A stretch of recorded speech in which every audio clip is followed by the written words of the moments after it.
Good morning, my Teaser King family. How's everybody today? I am just fine.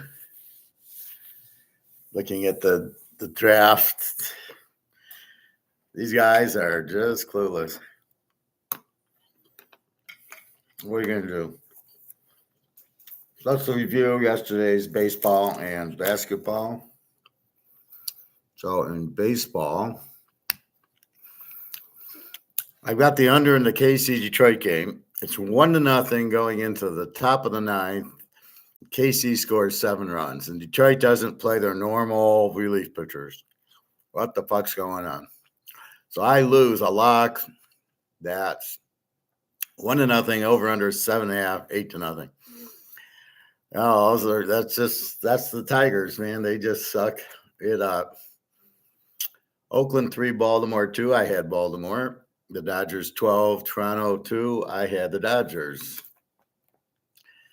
The Cubbies under 7.5. It's 7-1. It ends 8. I lose that one. St. Louis 4, the Mets 2. I have the Mets.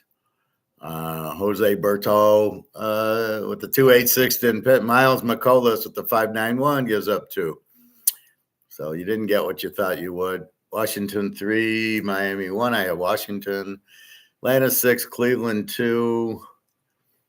I have Cleveland over 8.5. So on 3 of my over-unders, I got half run. So here I needed 8.5. I got 8. The other ones I needed that, and they went to 8. I was under 7.5. Chicago White Sox win 9-4. I don't play it. Texas 2, Cincinnati 1. I have Texas over 9. I have a 6.55 pitcher and a 7.27 pitcher, and it's 2-1. So that's the problem. Milwaukee 7, the Yankees 6. That's a winner. I have Milwaukee over 8.5. Minnesota 5, California 3. I have Minnesota over 8. That's a winner. Seattle 6, Arizona 1. I have Arizona over 7.5. Jesus Christ. That's the third game I got fucked on the half. Philly 9, San Diego 3. I have Philly over. That's a winner. And the last game I have Frisco over 8. And the 12 ERA pitcher gives up 3, and the other pitcher gives up a shutout. Unbelievable. Just a second. I got to get my coffee.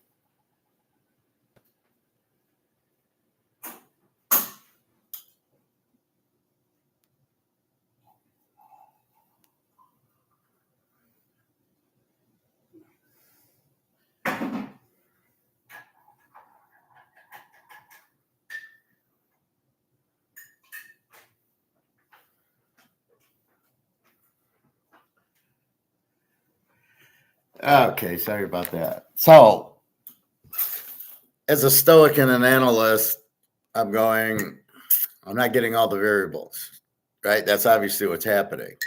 I'm guessing on the starting pitchers. So the starting pitchers with the 2 ERA and a 3 ERA are giving up 15 runs, and the starting pitchers with the 6, 7, 8 ERAs are shutting them out. That doesn't make any sense. So we have to dig into the variables a little bit more. That's okay. That's why this is sort of practice, right? We're not really – I'm giving a few little 5 stars. So the 5 stars lose with the Cubs, one with Arizona, one with Minnesota, lose with Cleveland, lose. So it's 2 and 3. Hey, Greg and John. Which, okay. But we're not really betting right now, so we will do that. Let's see how we did in basketball yesterday.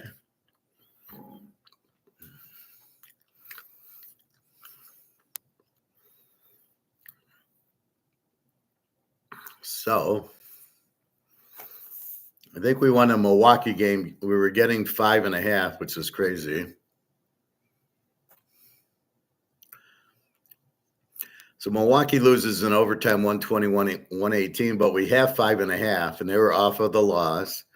Dallas beats San Diego 101-90. We had San Diego in 4.5 off of a loss. And then Minnesota kills Phoenix. So Phoenix is no match for them. And So they go 0-3. So we go 1-2 with our bet the loser back theory. And let's go to today's games. Greg and John, the draft is a bunch of O-line and defense and a few wide receivers. Well, there's a bunch of O-line and a bunch of defensive backs. Hartman's still on the board, which is Oakland can still get him. They had with Brock Bowers. That'd be a beautiful pick. Why he's still on the board, I have no idea. Why J.J. McCarthy got drafted by Minnesota. Now, if they would have drafted Hartman, it would have been a brilliant move. So they get McCarthy. I don't know what people see in McCarthy. All he did was hand the ball off for Michigan. He can't throw. He runs a little bit, but we see what happens with running quarterbacks. They don't do anything. So all these teams drafting offensive linemen or cornerbacks could have Hartman. It's sort of like Brady, right? Brady goes in the 7th round, and all these guys who've picked these offensive linemen that didn't even make the team, and they could have had Brady, and that's what's happening here. All these offensive linemen and cornerbacks, and there's not that many good ones, they could have had Hartman. And Minnesota's could have had Hartman as the biggest one because they chose somebody else. Minnesota's really got their heads up their ass. I don't get J.J. McCarthy going to Minnesota's. I don't even think he might start a little bit. I don't think he'll be any better. He won't be any better than Bryce Young, Carolina. I doubt he'll be any better than C.J. Stroud or Richardson or Darnold or any of these guys that don't make it. Again, these GMs, they don't see. It's sort of like the guys who buy stock and don't buy gold because they listen to what other people say. They don't study it and make up their own mind, so they don't know what they're doing. So somebody says, take Drake May, and they take Drake May, and take J.J. McCarthy. Oh, okay. I mean, do they really know? Did they not watch Michigan and see that the guy doesn't do anything but hand off? He's not. There's no skill in that guy. Who's Rattler? Spencer Rattler couldn't make Oklahoma, if you can believe that, and went to South Carolina. He stinks. Nobody wants Hartman, I hear. I hear no talk of him. Well, that doesn't mean anything. Hartman's a very good quarterback. I mean, he started at Notre Dame. How bad can he be? So, if you're drafting Rattler ahead of Hartman, you don't know what you're doing. That would be a steal for Oakland. They could get him now, and he'd be your starter for the next 10 years.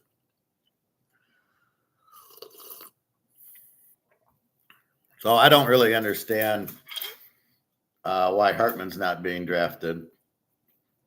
Well, look at Penix. I told you he was the best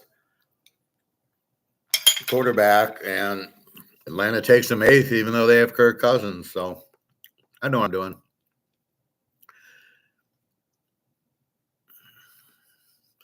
Who the hell's Jordan Davis?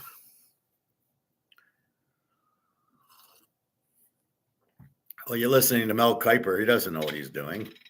Guy's a fucking moron. Does anybody challenge his picks and go back and say, let's see who you picked 2 years ago, Mel? Oh, you had Sam Darnold and Josh Rosen. Oh, yeah, they sucked. You had Trey Lance. Yeah, he sucked. Oh, well, nobody challenges him. So, no, I don't know who Jordan Davis is. Let's look at Jordan Davis. Let's look at basketball today. So we've got Cleveland leads the series 2-1. So we like Orlando.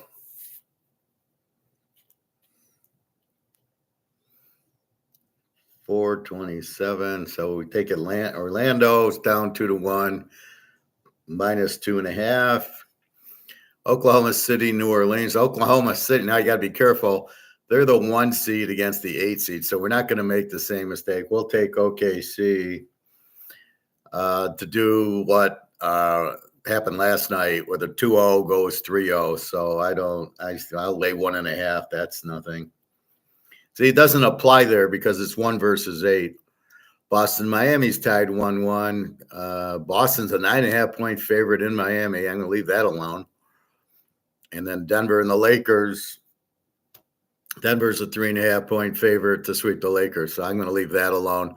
The back's against the wall for the Lakers with the last game. Now it's all over, and we'll see how they react. I'm only going to play Orlando and OKC.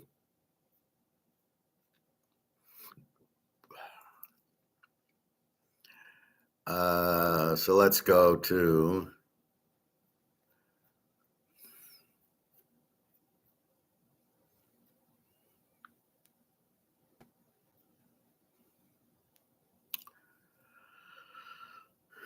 so who's this other guy? Jordan Davis. Never heard of him. And I hear of everybody.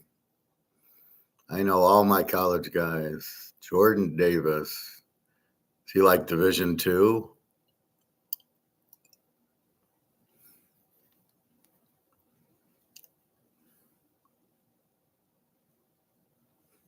Jordan Davis.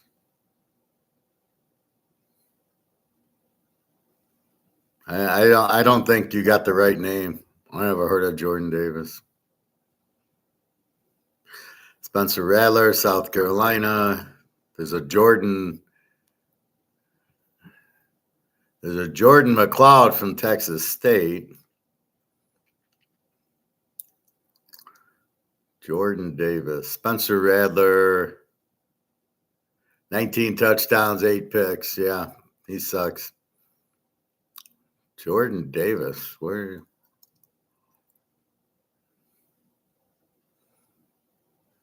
I don't think you got the right name. There's Jordan Travis from Florida State, but he can't be drafted. He's got his foot doesn't face the right direction. Yeah, Jordan Travis. So what about him?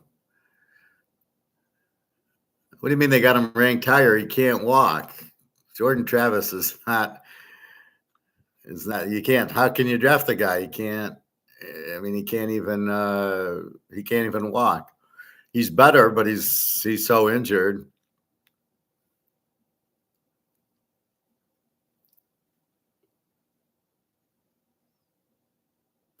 So where are we at? Are we in the 4th round yet? No, it hasn't started yet. So yeah, Jordan Travis is not. You can't draft that guy. He can't walk. He'll never play again. His foot completely went backwards. I mean, it was gross. It was like Mackenzie Milton at UCF. You're not drafting that guy. You're not drafting that guy ahead of Hartman, that's for sure. Rattler stinks. Frank Harris out of UTSA, if he's in the pool.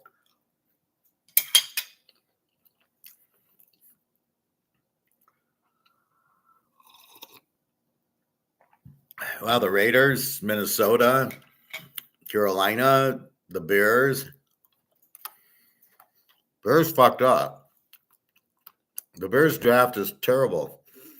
They got a quarterback who sucks, and they got a wide receiver when you already have 2. So now you got 3 wide receivers. What's the point of that? I don't see that being a good pick. They should have drafted Brock Bowers. But they didn't. But I'll tell you, I was looking on Twitter and the Georgia players, oh my God. Those guys, man, these people drafting these Alabama guys, I would much rather have the Georgia guys. They're more emotional, more passionate.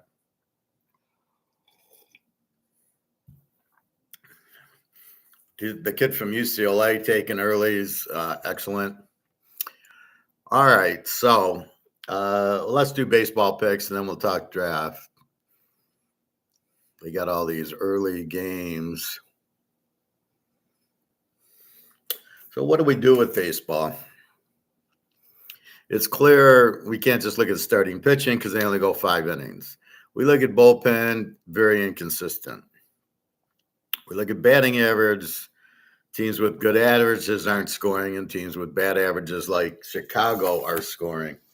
So we need different variables because these variables either aren't working or it's too early in the season for them to be very accurate.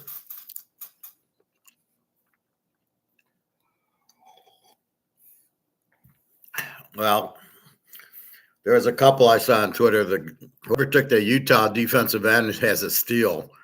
Cincinnati got a offensive tackle, which I wasn't crazy about, but then I see he's from Georgia, and now I'm like going, yeah, that was a good pick for Joe Burrow. You're bringing that Georgia guy with Joe Burrow, with the LSU guys. We'll keep the Alabama guys away from Cincinnati. The LSU guys don't like the Alabama guys. All right. Baseball, first game, 3:07. Okay. Dodgers at Toronto. Dodgers are 145 and over under 8.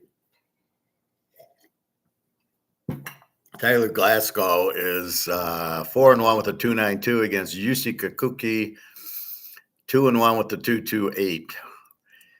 Well, would think this is an under game with 2 good pitchers and an over under of 8, but we know how the Dodgers hit well, so it makes you stop and pause. The Dodgers hit 258, and they have a 4.13 ERA. So the pitcher goes 5-6 innings, and then you got 3 innings of bullshit bullpen.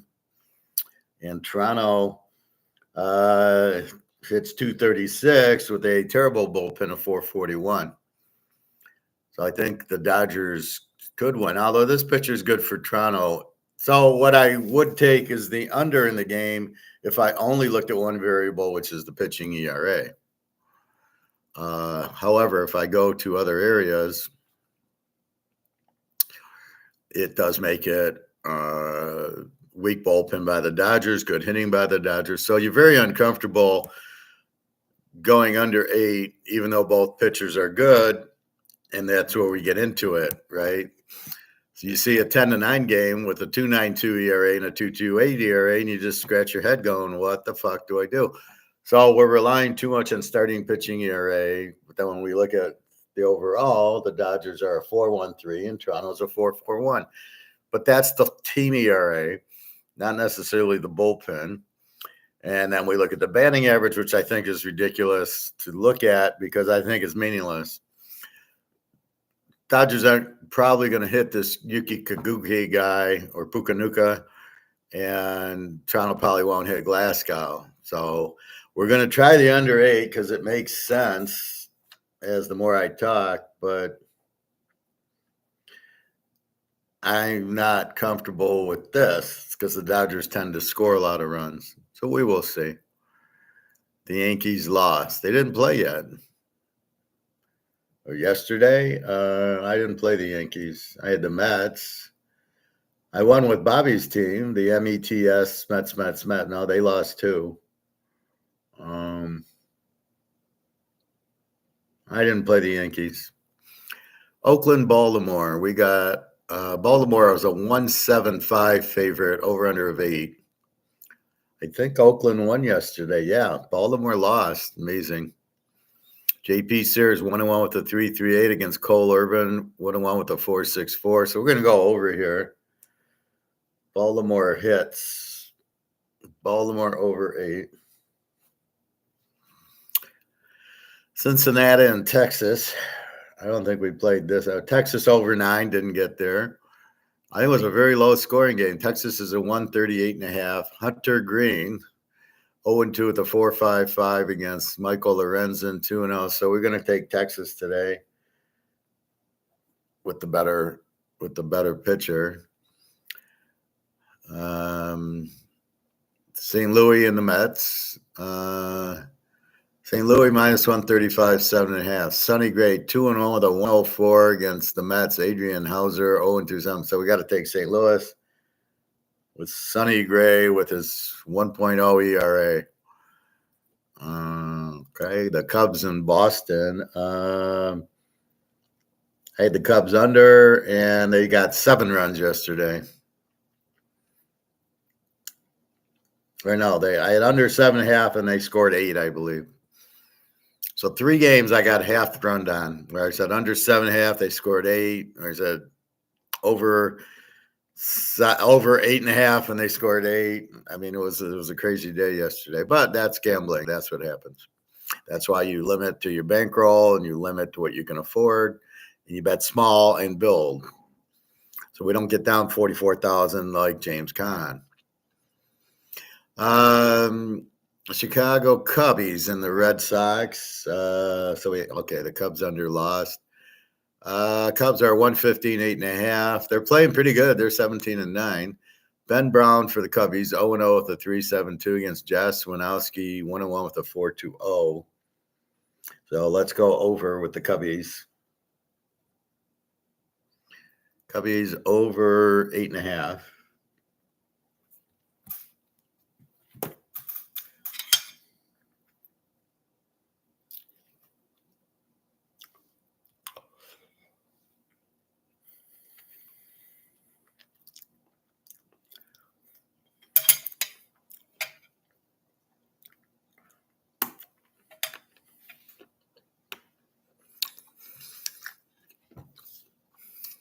See, like you're asking Bobby, where are you?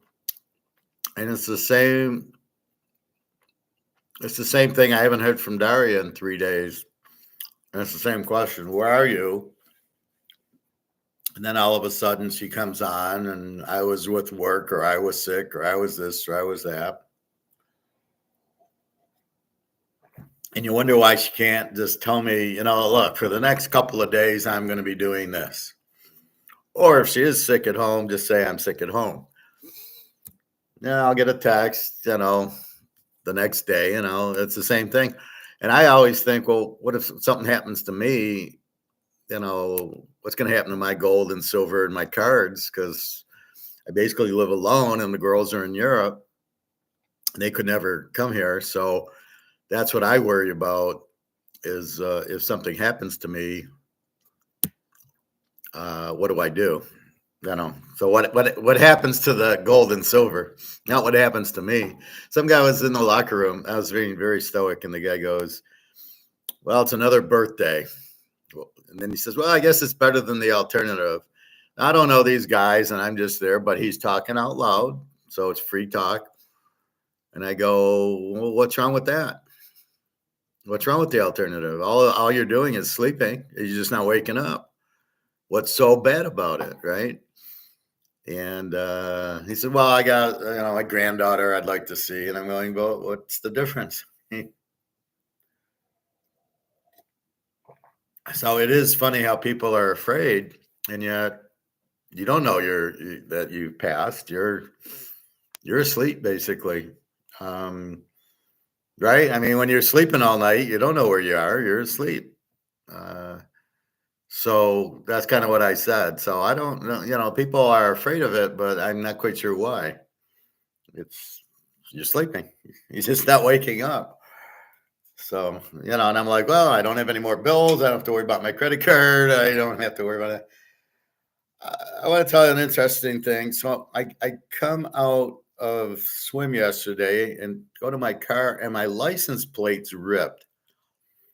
Like the paper disintegrated off the plate.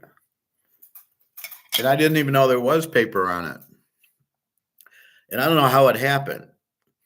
It's almost like it got burnt, but not really burnt. But it's like the layer of the numbers, ABC 1, 2, 3, are kind of like stripped off. The plate itself's okay, but only for half of it. And I go, what the hell was this? Did somebody try to pull it off? Who's going to burn my license? I don't know what it was. So I taped it back on because I know I need to have the numbers so they can, track me. And so right now I got white tape over it, clear tape, so you can still see it and it's taped back on. But I thought that was the strangest thing I've ever seen. So I never knew a license plate could do that. Now I've had it since 2018, I think. But yeah, it's just really bizarre. Did someone do this at your gym? The license plate, well, it could have happened at 3 places, either where I live, at the gym, or at Meijer's, the grocery store. All I know is when I went out to the gym 2 days ago and I went to my car, the plate was fine. Because I come up to the car, I would have noticed it. I can't imagine somebody at the gym doing it. They wouldn't know who I was or what the plate is, or why would they rip it off. At Meijer, I am afraid there were some Mexicans, and one guy was talking really loud, and that's very unusual. You don't really hear a lot of other people at a Meijer's or the Kroger's or something. And he was really loud, and he was with 3 or 4 other guys, and they were really loud. And I thought, oh, these are guys that came through the border. And it did get my attention. But I don't know that I don't think they had enough time to do that to my car. And I don't think it happened there, because I would have noticed when I got back into my car, because I'm coming in from the back. I would have saw my license plate, because you look at your license plate to make sure it's your car. I've been in I'll see a black Camry, but it's not the same license plate. So I don't think it happened at Meijer's. I think it happened here at the apartment, would be my guess. I don't know why, but that's all I can think of. So it's really weird that it happened. Now I taped it, so we'll see if the tape stays. I hate to go get another license. I don't know how much they are, $15-20 because of that.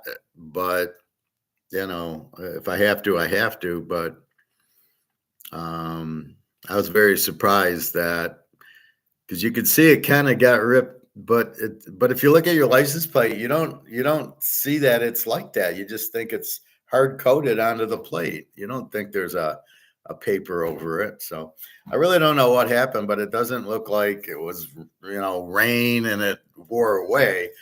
Because I didn't see anything the other day that it was partially. So it's very strange. I'm doing great. Thank you. I don't think at the gym, like I said, when I went to Meijer's to get the food, I don't think I saw it in that. I saw it yesterday at the gym when I went to the car and looking at the license. It was like that. Now, I don't know if it happened before. And then I got to the gym and I didn't notice my license plate. When I walked out and went to the gym, it might have had already happened. I'm not sure. Could have happened at the gym, but again, that's kind of strange. They don't know me. They don't know my car. Why would they fuck around with my license plate? This seems really weird. Have I washed my car? Well, not a lot. When I get my oil changed, it gets washed. And then when I get, when it rains, it washes, but I don't normally wash it. But maybe it was just a normal use. Have you ever heard that? If you don't wash your car, the license plate corrodes? I'm hoping that's what it was and not somebody doing damage to it, but I don't know. All right. Washington to Miami. Miami's a 135, 7.5. Michael Parker, 2-0 with the 150 for Washington. Edward Cabrera, 1-0 with the 327. Miami hits 216 with the 483. Washington hits 233 with the 416. I love Washington here. Very live dog. They hit better, and they got their pitchers 2-0 with a 150 against the 1-0 with the 327. So superficially, I like the fact that my pitcher's got a 1.50 and I'm the dog. So let's go Washington. Houston, Colorado. Houston, they're both puzzle. Well, Colorado stinks. Houston's puzzling, 7-19. Rocco Blanco. Now I haven't seen Verlander. I saw him once, but I haven't seen him this week. Rocco Blanco, 2-0 with a 1.33 against Cal Quantrell, 0-2 with the 4.33. So let's go Houston. Beat Navy. Our favorite team that fucks us every day, Kansas City and Detroit. KC's a 105.8. Brady Singer, 2-1 with the 2.76 against Casey Mize, 1-0 with the 2.95. I got to go under again. Let's go KC under. And it's under 8. One of these times I might actually win with Detroit. I don't know. If I go under, they go over, and then when I go over, they go under. You know, a lot of times they half their lineup can't hit. So I feel good with an under with Brady Singer with the 2.76 against Casey Mize with the 2.95. He's a bum. He's been injured. He was the first pick in the draft, just like Caleb's going to be, just like Steve Young for Carolina. What am I eating? Dark chocolate. Nice job. Thank you. Tampa Bay, Chicago, White Sox. Tampa's 210, 8.5. Aaron Chevalier, 2-2 with a 3.90 for Tampa. Jonathan Cannon, 0-1 with the 7.27. So I'm going to go over here. Sox over 8.5. It's a big number, but they've been scoring lately, and I'm not betting them to win. I'm betting them to score. And like, see, here's the trap. Oh, with the 7.27, you think, oh, there'll be a lot of runs, but he only plays 2 or 3 innings, and he gives out 3-4 runs, and then the bullpen comes in and pretty much shuts him down. Let's see what the White Sox. They have a 5 ERA, so this should go over because they won't be able to hold Tampa. So looks like an over, but we'll see. The Yankees, Milwaukee. Good basketball game, apparently. The Yankees, minus 128.5. Rodon, 1-1 with the 2.70 against Joe Ross, 1-2 with the 4.50. What do you do with this? So if we look at the Yankees, they got a 2.99 ERA and a 2.37 batting average. And we look at Milwaukee, and they got a 3.52 ERA and a 2.79. So Milwaukee should be able to hit the hell out of this guy. And they're the dog. Let's go Milwaukee. Who knows? Then the Yankees will win, right? Cleveland and Atlanta. TK could be wear and tear. Was it rusting out? No, it's not rusted at all. It was fine. Like I said 2 days ago, it looked perfect. Was it? It looks like it was corrosion. But it's just really weird how it came out. But I can't imagine anybody doing this on purpose, because you don't even know that there's a thing over the plate. So the plate has your number, right? Michigan, whatever. Then there's this thin film that covers it.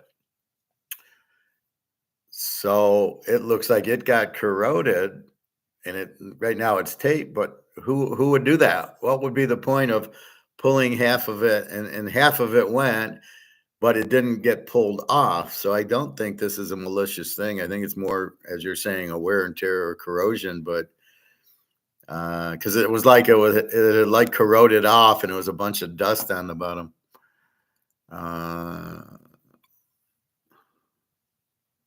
No, wasn't painted.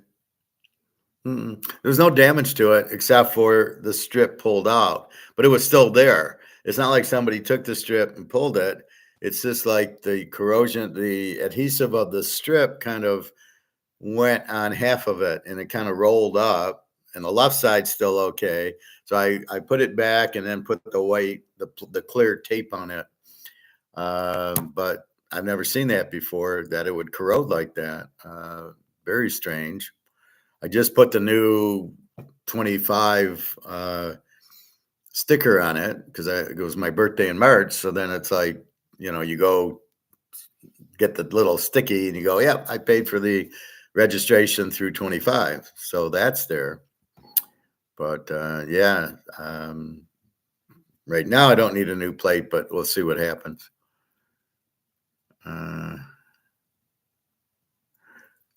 Yeah, I would imagine it's wear and tear. This doesn't look malicious. It just seems strange that it came off like that. I've never seen that. All right, so we got Milwaukee. All right, Cleveland and Atlanta. The Battle of the Braves. The Indians against the Braves. I love when Cleveland changes their name to Guardians. Like, oh, what is so offensive about Indians? What was offensive about the Redskins? Yet the Chiefs are still the Chiefs.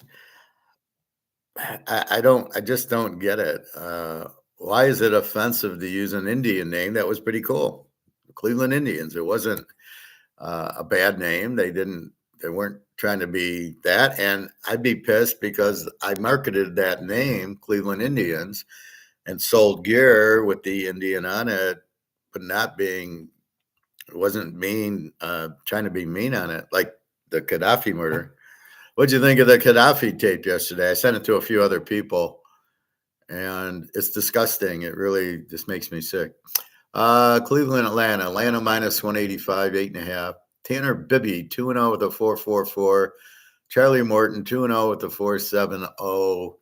Over under 8.5. Atlanta and Cleveland. Atlanta hits 290. They're the best hitting team with a 4.32 ERA. But that's for everybody, So if the bullpen's a 1, you can't really differentiate it. Cleveland has a 259 batting average, which is excellent in the 303 bullpen. So Cleveland has a better bullpen. They both hit very well. The starters are both 2-0 with 4.4s. You should get at least 6 to 8 runs in the game. The over under at 8.5. We're going to go over.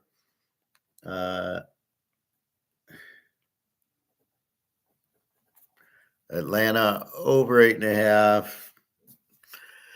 Only because they hit 290 and Cleveland hits, and the starters are kind of weak. So, I expect a lot of runs here, but yeah, this is the problem. Then it goes 1-0, and you're like, I love it. I'm looking at the games.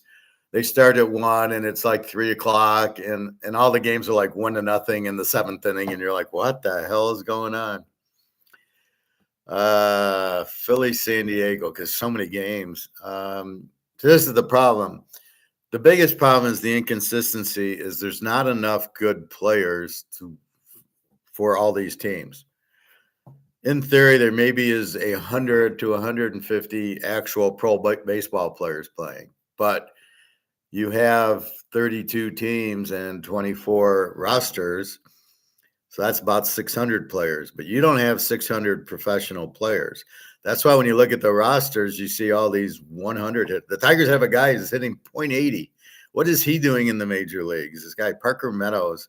And I remember somebody made a big, he said, he was in the locker room. He says, oh, yeah, the Tigers got Parker Meadows. I says, who's that? And then I said, well, he's hitting like 110.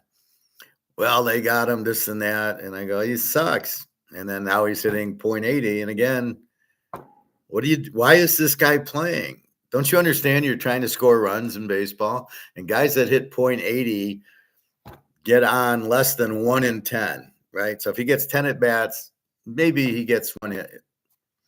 What is he doing on the team? You can't find anybody better than this guy. You can't go to UCLA and get their center fielder who hits .350 and put him on the team. I would draft more college guys. These high school guys, forget about it. You're not going to do.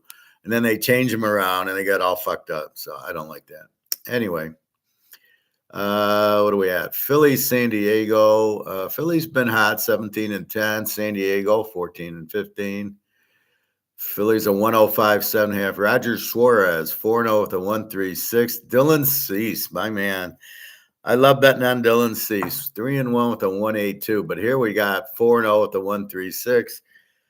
We'll have to make this our 10 unit. Philly under 7.5 with these pitchers. And this will be our 10 unit. I don't force them, but if I see, I got a pitcher with a 136 and a 182. I got to bet the game under. I mean, I don't know what to do if that doesn't win. If this game's 11-10, I really don't know what to make of it. Otherwise, the matchup.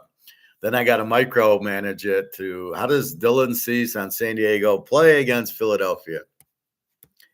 And that's where you got to get to. We do it in football, but it's a little easier. Like Cincinnati owns Kansas City. Joe Burrow has beaten them like 3 times. Or Detroit against Green Bay, or Detroit, the teams in the division play each other twice. So you can see the last 10 games very easily. I can't see San Diego, Philly's not in the same division, and I can't how they play head to head. And then, but it's more how does Dylan Cease play Philadelphia? So that's just every day, all these games, it's just too much to do. But maybe that's the key. How does he play against Philly will be the key. But the problem is the variables change. Tom Brady's not on New England anymore, so you can't use the New England trends. So Dylan Cease on San Diego, but Philly changes their lineup. Everybody, there's too much change that you can't really look at the trends in the history. That's really what's fucking it up. And then the players are so bad. Most of them are not professionals, so then you're fucked there. So this is the problem in baseball. Football, we get Mahomes is there, and Burrow is there, and Herbert is there, and Matthew Stafford, and Brock Purdy's now on his 3rd year. So you get comfortable with them. You know how they perform. The quarterbacks don't move around that much, except for Russell Wilson going to Denver and now Pittsburgh. Very strange. So we'll see. But so Denver basically got rid of Russell Wilson for Bo Nix. Beautiful move. I love Russell Wilson. Bo Nix, though, what a great thing. And you just saw on Twitter, you see Bo Nix getting the phone call, and some of all the Georgia guys getting the phone call, Brock Bowers, and it was exciting. I don't know if they know who half the people are in the room, but there's always 20 guys and a big screen, and here's Brock Bowers getting the phone call, and he's all excited. I'll tell you, though, all these Georgia guys, man, if you're looking, see, why do you think I get pissed off when, you draft a guy from Toledo? He's not from Georgia.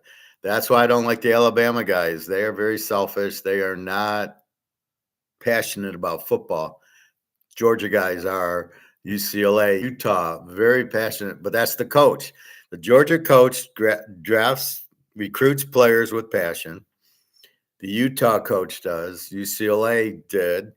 Oregon did. That guard on Oregon, I don't remember what team he went. I don't know, maybe Oakland. He was like, everybody was happy for him. Bo Nix, everybody was happy.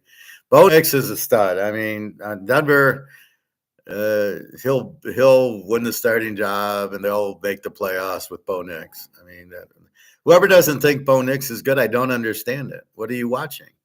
Was it the 45 and 45 touchdowns and 5 interceptions in the Pac-12 that is getting you confused, or you still think he's at Auburn? Like, you got to let that go. Penix got hurt in Indiana 5 years ago, but he looked pretty good to last. What is it that you're having a problem with? Sorry, my brain's all over the place today. That's just the way I am. I can think 100 miles an hour. Okay. Pittsburgh and San Francisco. Again, we've got Bradshaw against Montana. Frisco's a 150 favorite at home. Again, 7.5. A lot of 7.5 because there's no hitting. Martin Perez, 1-1 with a 3.45 for the Steelers. And Jordan Hicks, 2-0 with the 1.61 for the Niners. And I had over 8. It didn't get there. I am going to go I'm going to take the Niners. I think Montana will play, and Jerry Rice is going to play. I think they'll win. Minnesota and California. They used to be in the same division when I was a kid. Rod Carew, Tony Oliva against, and then Rod Carew went to California. Minnesota's a 105, 8.5. Chaz Paddock, 1-1 with a 5.57 from Minnesota. Jose Soriano, 0-3 with the 3.43. What do you do with this? Minnesota, 4.29 ERA, 194 batting average, but they've been scoring. California, 4.41 ERA, 2.39 batting average. And who won yesterday? Minnesota over 8-1. So we're going to go over 8.5 with Minnie.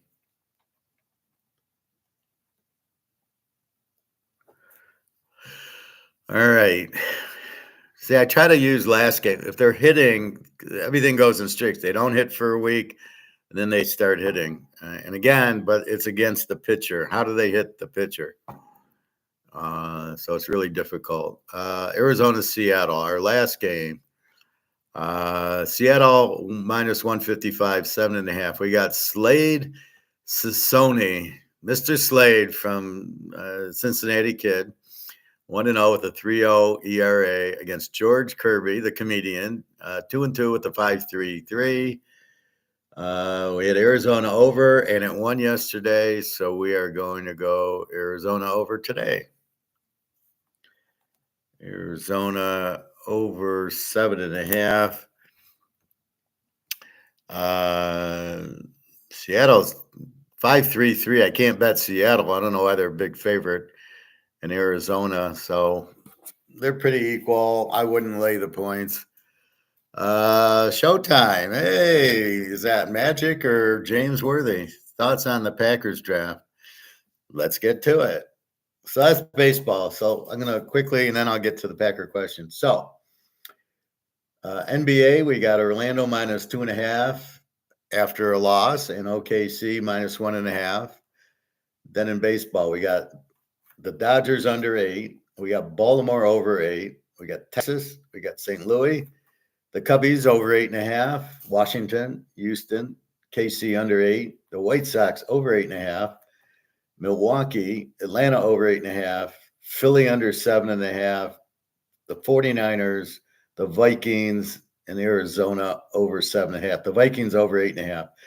I have only one play, the 10-star play, Philadelphia under 7.5. Both pitchers are under 2 ERAs. So that game goes over. I don't know what to tell you.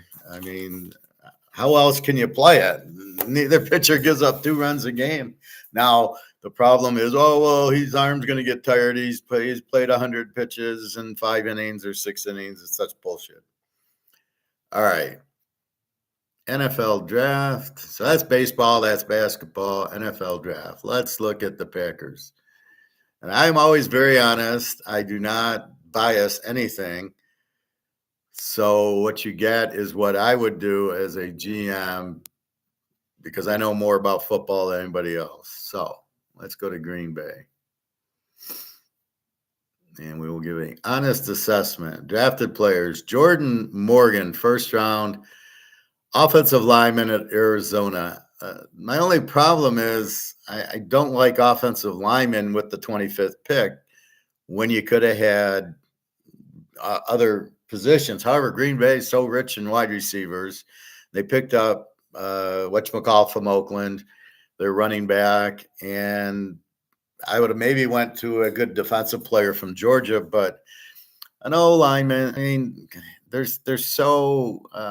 all the same. I hate to waste it. You probably could have got this guy in the 3rd round, or you could have got a guy out of Ohio State or Notre Dame in the 3rd round. That's the only problem. My thought is like San Diego should have taken Brock Bowers with the 5 or 8 pick instead of the guard from Notre Dame. Because you can't get Brock Bowers in the 2nd and 3rd round. They could get the offensive lineman in the 5th round from Ohio State or from Michigan or from Nebraska or wherever, who's just as good. And that's the problem. But you can't get another Brock Bowers. So San Diego needed, and then they trade up for Ladd McConkey, who I like from Georgia. That was a good pick, but that should have been their first pick, should have been Brock Bowers. Then they could have got McConkey. Then go draft 3 linemen if you want. It's all the same. It doesn't matter. That's not their problem. and then he drafts a guy from Michigan. So, but that's my point. So I really don't love an offensive lineman, although Arizona had a really good team last year, but a good defensive team. So I don't know. I kind of think this is a wasted pick in the first round. This is maybe a third round pick. Edgar and Cooper, a linebacker from Texas A&M. I don't know much about A&M's defense. I would have to check how strong. I would have preferred a linebacker from Georgia, UCLA, or Utah. Utah had a great linebacker that went. So I would have preferred that if they was on the board. See, so if they would have got the guy, there was a great safety from UCLA and the Utah defense and the Georgia guys. So I would have taken one of the defensive guys in the first pick. Then, if you want, take the lineman. I don't. What's this guy going to do? A linebacker from A&M. Did they have a good defense? So I'm curious. This pick, Javon Bullard, a DB from Georgia. There you go. So that should have been your first round pick. That's a great pick. Anybody out of Georgia is passionate, and they're excellent and skilled and well coached. I love that pick. Green Bay does need some defense. I would have went after the Georgia linebacker and then the Georgia defensive back, sort of like what Philly does.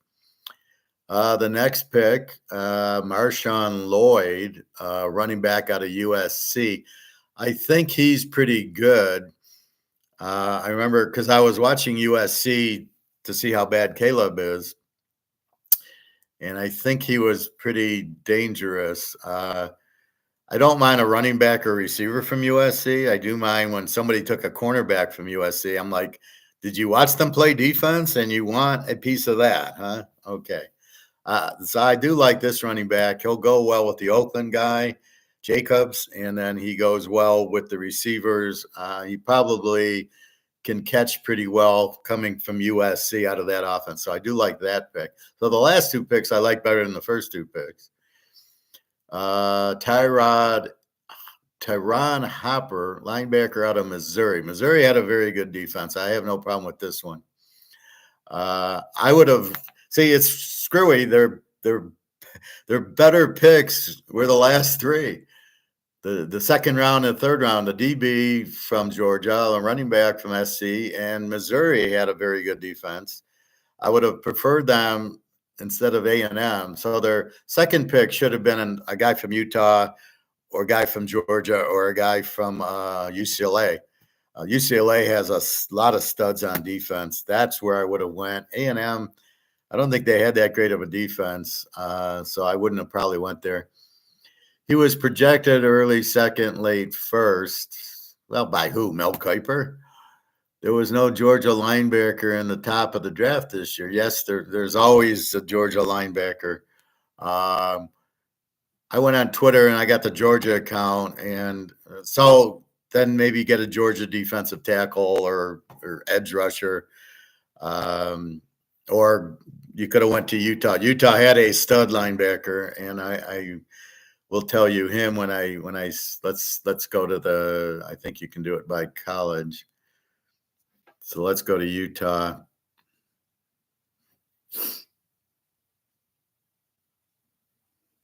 Oh, okay.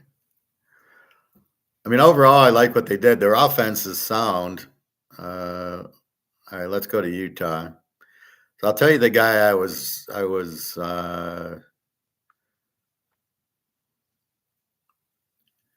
Cole Bishop, the safety, second round, 28 pick, goes to Buffalo, is a superstar. And this Jonah Ellis, a defensive end. See, I would have went with him. Jonah Ellis out of Utah is better than this guy from A&M. That's all I'm saying. You got to go to the right school. This Cole Bishop's going to be a superstar, right? He goes to Buffalo. These guys from Utah, they play defense. They know how to play it. That's why I don't go to USC for defense. So let's go and let's see if you're correct. Let me go to Georgia. So you can do by school. So I'm going Georgia now. but you got to have it on all because the team didn't draft it. It won't show. So let me see. Brock Bowers, tight end, goes to Oakland. Should have went to San Diego, but Oakland still needs a quarterback. Hopefully they'll draft Hartman today if they have any brains in their head. Then they get an O lineman to Cincinnati. This guy's fantastic. Normally I hate O linemen in the first round. I'll make an excuse because he's Georgia. Ladd McConkey, wide receiver, went to the Rams. He's outstanding. Brock Bowers was the best pick, though. Kamari Ladishire, second round pick, 10, DB, went to Houston. Why didn't they get that guy? I mean, that would have been a better pick than the A&M guy. Javad Bullard, defensive back, goes to Green Bay. Okay, that's the guy we talked about, right? So that was a good pick. Tyke Smith, defensive back, went to Tampa Bay, third round. So they have three defensive backs go. Green Bay got one of them. So instead of the A&M guy, I would have grabbed the other Georgia guy. And then otherwise, but so far they got all-pro Brock Bowers, all-pro Sims, the offensive lineman, all-pro McConkey, wide receiver, Lassiter and Bowler, probably all pros. And this is why you go to Georgia, because they have talent. Alabama's guys are a fucking joke. So let's go to Alabama. And let's go make fun of all these Alabama guys. J.C. Latham, O-lineman, goes to Tennessee. I would have picked the Georgia guy. He's got passion. None of the Alabama guys ever do anything in the pros. Dallas Turner, linebacker, Minnesota. Terrible mistake. Where was Alabama's defense this year? It wasn't existent. Terrell Arnold, defensive. The Lions keep taking these Alabama guys instead of the LSU or Georgia guys. That's the Lions' mistake. They don't draft Georgia guys, and they wonder why their defense sucks. So they take a DB from Alabama. Kool-Aid McKinstry's not. He's terrible. DB went to New Orleans. I thought it was a terrible pick. Tampa Bay, Chris Braswell, a linebacker. That's very weak. Jermaine Burton, wide receiver. Really? They didn't have wide receivers last year because Milrose couldn't throw the ball.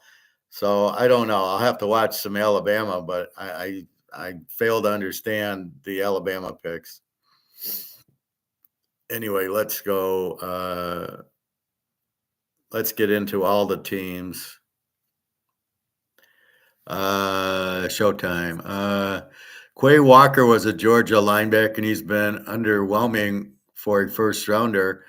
You've got a Georgia guy, Green Bay, number 7, and he's outstanding.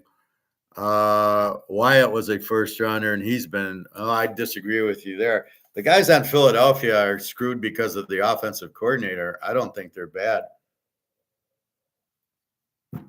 So the first round pick, who went number 1 in the draft, he's fine. I don't remember where he's from, but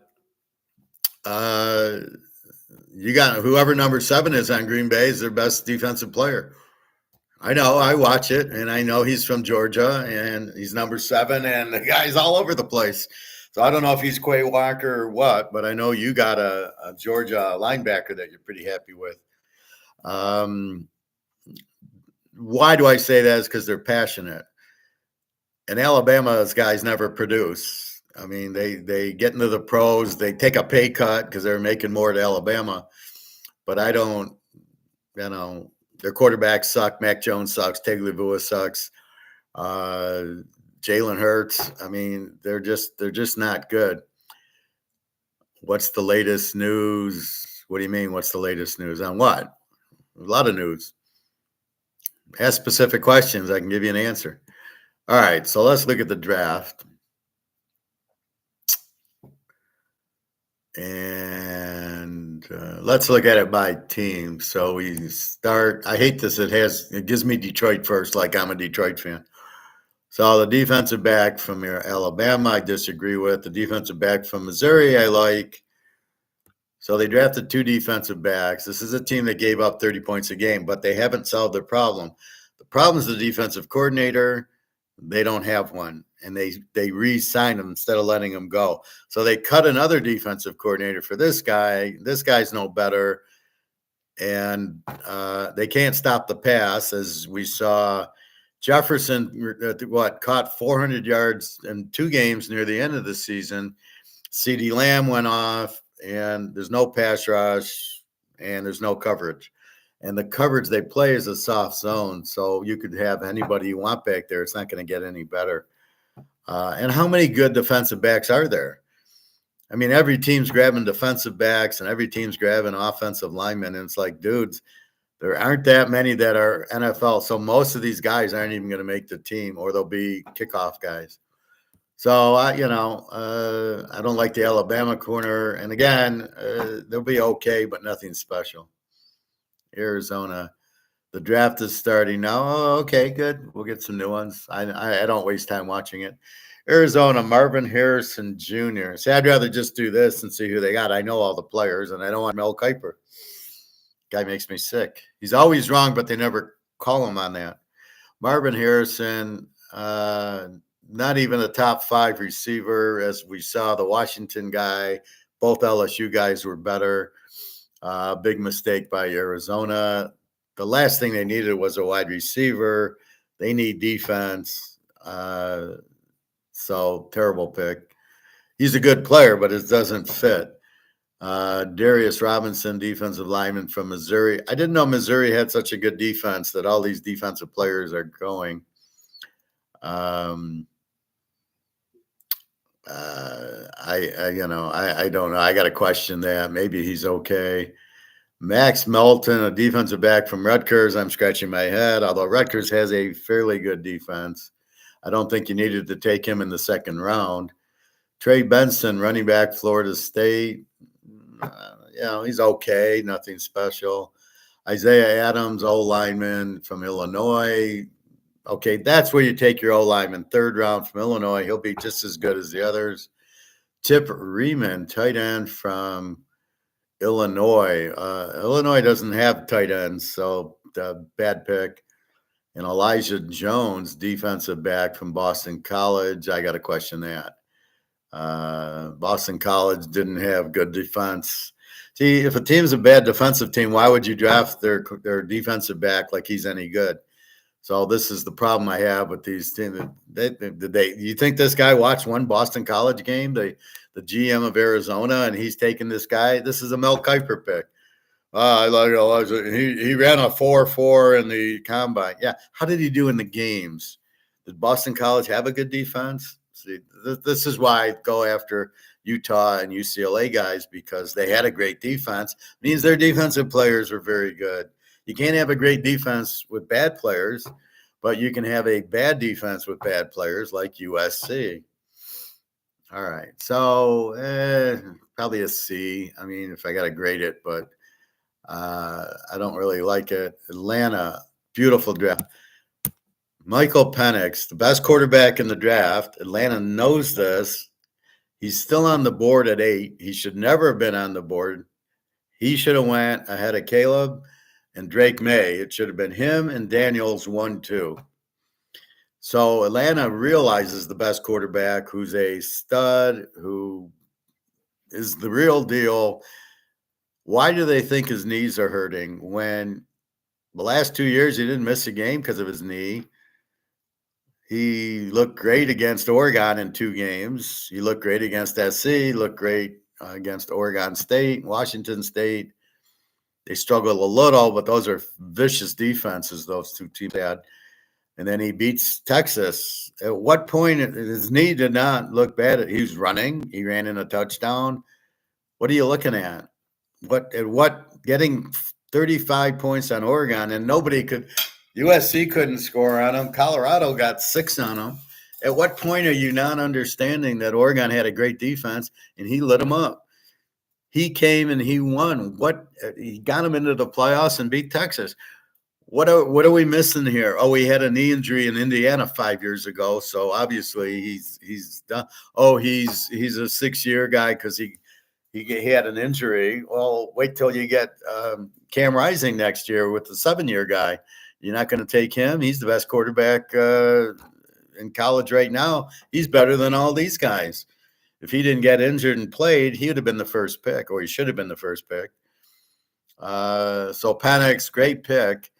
I love this guy, gives him an F. What's going on with Atlanta? It makes no sense. They signed Kirk Cousins because Kirk Cousins sucks. And so I wouldn't be surprised if they got rid of Kirk Cousins or Penix. Penix should get in there. After 5 or 6 games, I'd go to Penix, get rid of Kirk Cousins. He had Jefferson and couldn't do anything. So, and is he even healthy? He had an Achilles. I mean, that takes a while. So that this is a good move by Atlanta. Get rid of Cousins, and you got Penix. Penix is the better quarterback by a mile. It's not even close. I watched Kirk Cousins at Michigan State, and I couldn't understand how he got drafted. He sucks. Hasn't won a big game. Penix, he beat Oregon twice and beat Texas. That's 3 big games he won, and USC, and all those. So Washington State, Oregon State. So I really have a hard time understanding the hate for Penix, but he's 1 and 2 with Daniels and Bo Nix in the draft. I don't need the commentary, Greg and John. I don't know who Troy Franklin is, and I don't care. I'll pick it up when I go to the teams.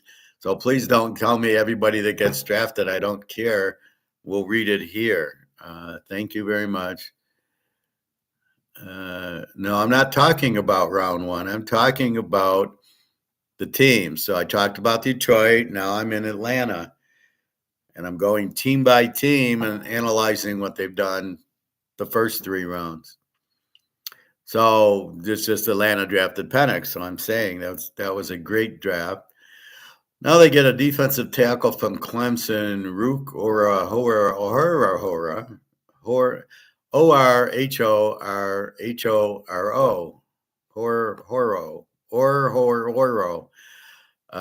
Yeah. So defensive tackle from Clemson. Okay, Atlanta needs defense. God knows. So they got their quarterback. Now they got their running back. So they just need some receivers. Their next pick, Braylon Trice, defensive end from Washington. I don't get all the defensive players from Washington. They didn't have a good defense. Oregon had the defense. Utah, UCLA, Georgia, Iowa State, Iowa. Washington's defense was not as strong. Even Washington State and Oregon State had good defense. So I'm not crazy about this pick. And that's how they've gotten. So I do like the Penix pick. That was a great pick. See, most people can't read fifth dimensional. In other words, the best quarterback was still on the board at 8. They got Cousins because they didn't think they'd get him. Now they can get rid of Cousins because we all know Cousins stinks. They wasted $40 million a year on him. Was out of their minds. All right, Baltimore. Nate Wiggins, the 30th pick, cornerback from Clemson. I question it. Clemson didn't really have that good of a defense this year. Roger Rosengarten, O-lineman from Washington, another Washington guy. But it's a second round, 30th pick. I don't mind it. Adisa Isaac, defensive end from Penn State. I have no idea. Strange position. Baltimore's got a strong defense. They need a quarterback. They ain't winning with Lamar, and they need running back. So I don't know. Or they did sign Derrick Henry, who's 10 years in the league, and you think Lamar's going to let him run, or Lamar's going to run? Okay, Buffalo. Buffalo. They've got the second best player in the draft behind Brock Bowers, the guy from Utah. Keon Coleman, wide receiver, Florida State. I don't get it. Florida State was a good team. I have to see how good this guy was. Cole Bishop, this is the stud. I can't believe he went in the second round, pick 28. The Lions should have got this guy with their first round instead of getting the guy from Alabama. This guy's 10 times better. Cole Bishop from Utah. So this is what they should have got. Dwayne Carter, defensive tackle from Duke. I have no idea. These are the mystery picks. Duke didn't have a defense last year. Defensive tackle. They do need defense, but Cole Bishop's going to be great for them. He'll start right away. Keenan Coleman, I don't know. Wide receiver, Florida State, but we'll see.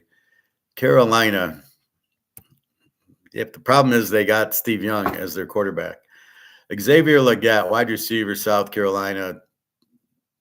South Carolina doesn't have wide receivers. So of all the wide receivers to take, this is not the guy to take it. Terrible pick. So Bryce Young can throw to this guy. Yeah, okay. Jonathan Brooks, running back from Texas. He's no good. I'll have to watch that Texas-Washington game to see if there's any players on there that I'm missing of all these Texas and Washington players that got drafted. Trevin Wallace, linebacker from Kentucky. Okay. Carolina needs help all over the place.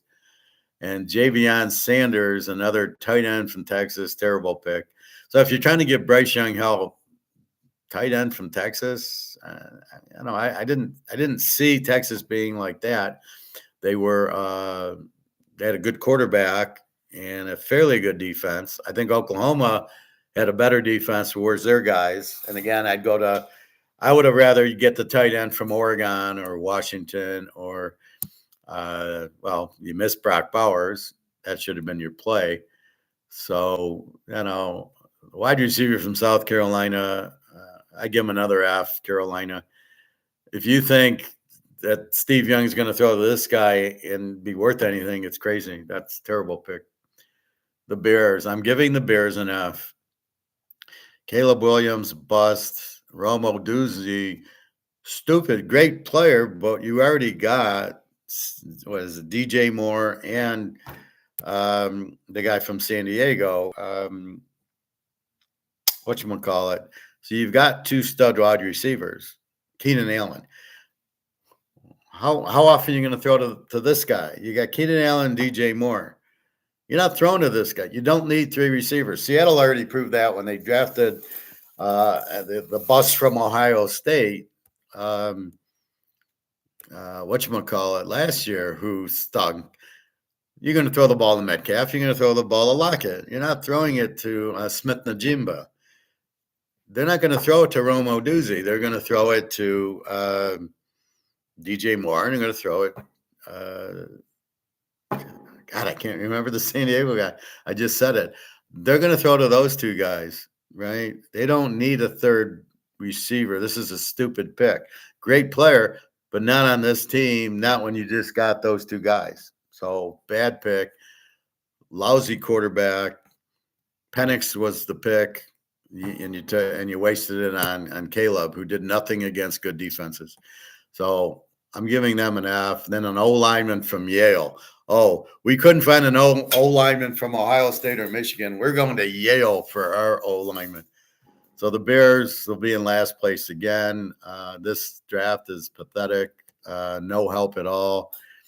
Caleb is not your quarterback. Sorry, fellas. He's a bust. Cincinnati. Now, I love Cincinnati. Mims, the O lineman, which I normally don't like, but he went to Georgia. I love the pick.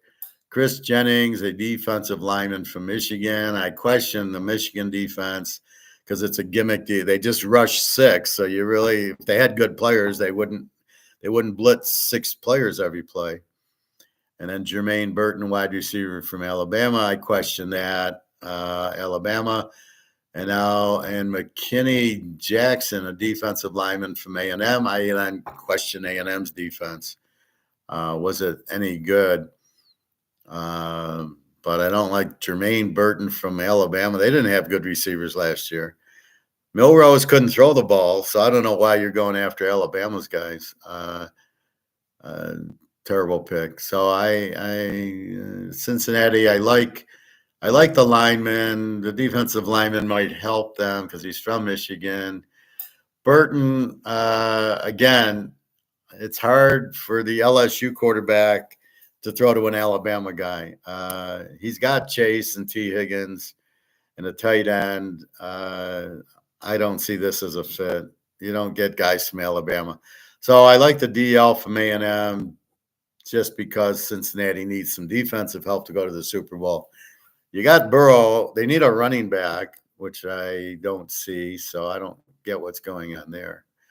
Cleveland, Michael Hall Jr., defensive tackle, Ohio State. Okay, I don't mind it. This is a second-round pick. Zach Zinter, a offensive lineman from Michigan. See, that's my point. That's the way you do it. In the third round, the 21 pick, you get your offensive lineman who started at Michigan. That's exactly how you draft. So their first guy is a defensive tackle from Ohio State. Then they get an O lineman from Michigan. And that's all they did. This is Cleveland. So it's perfect because they got a pretty good defense. And then they add an O lineman in the third round. Now, I don't know if this is the guy that broke his ankle or not. One of their stud linemen broke their ankle in the Ohio State game, I think. Dallas, it's a Z. Tyler Gutton, O-lineman from Oklahoma with the 29th pick. Terrible. Marshawn Nealon, defensive lineman from Western Michigan. Are you kidding me? Cooper Beebe, an O-lineman from Kansas State. Now, I don't mind that's the third round. That's how you do it. Maris Lufu, a linebacker from Notre Dame. Okay, they had a pretty good defense. I don't mind that pick. So a linebacker, do you need defense, though, at Dallas? You need a running back, and you need a quarterback and a tight end. So a linebacker, The O linemen, so they got two O linemen. Do they need O linemen? For sure, I wouldn't have taken the first round guy. I don't mind the third round guy from Kansas State. I think that's probably where you take him. And this guy from Western Michigan, you got to be kidding me. Give him an F. Denver, love Denver. Bo Nix.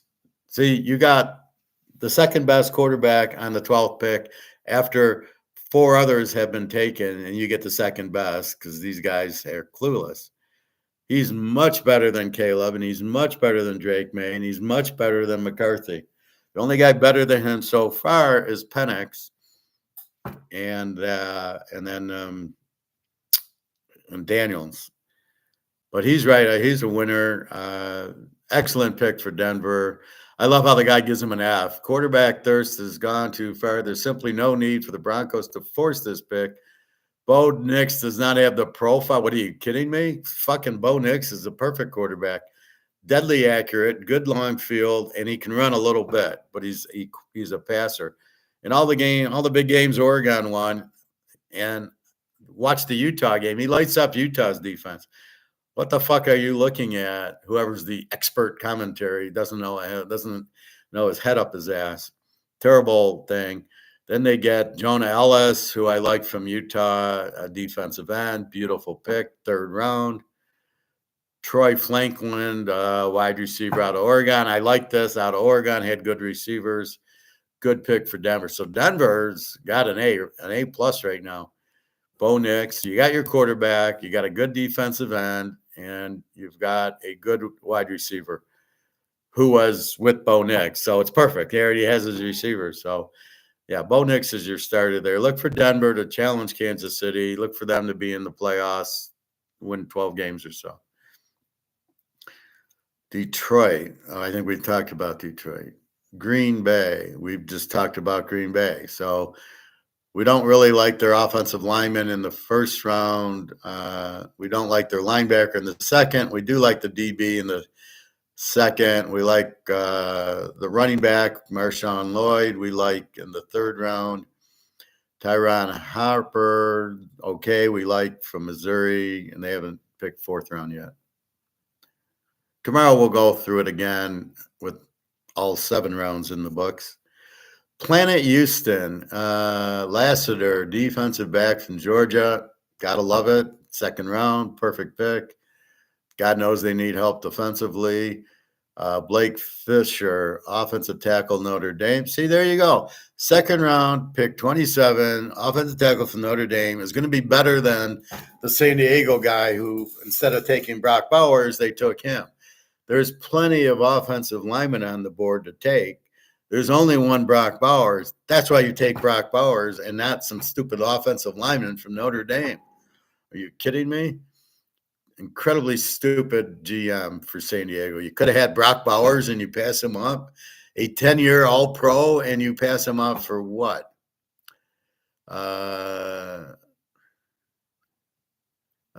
Thank you, Greg and John. Yes, my analysis is very good. Buffalo is doing bad as well. No, I like Buffalo.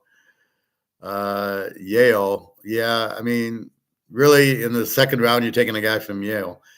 Dallas is terrible. Well, and they haven't gotten rid of their problem, Dak Prescott and their coach. They ain't doing anything till they get rid of those guys.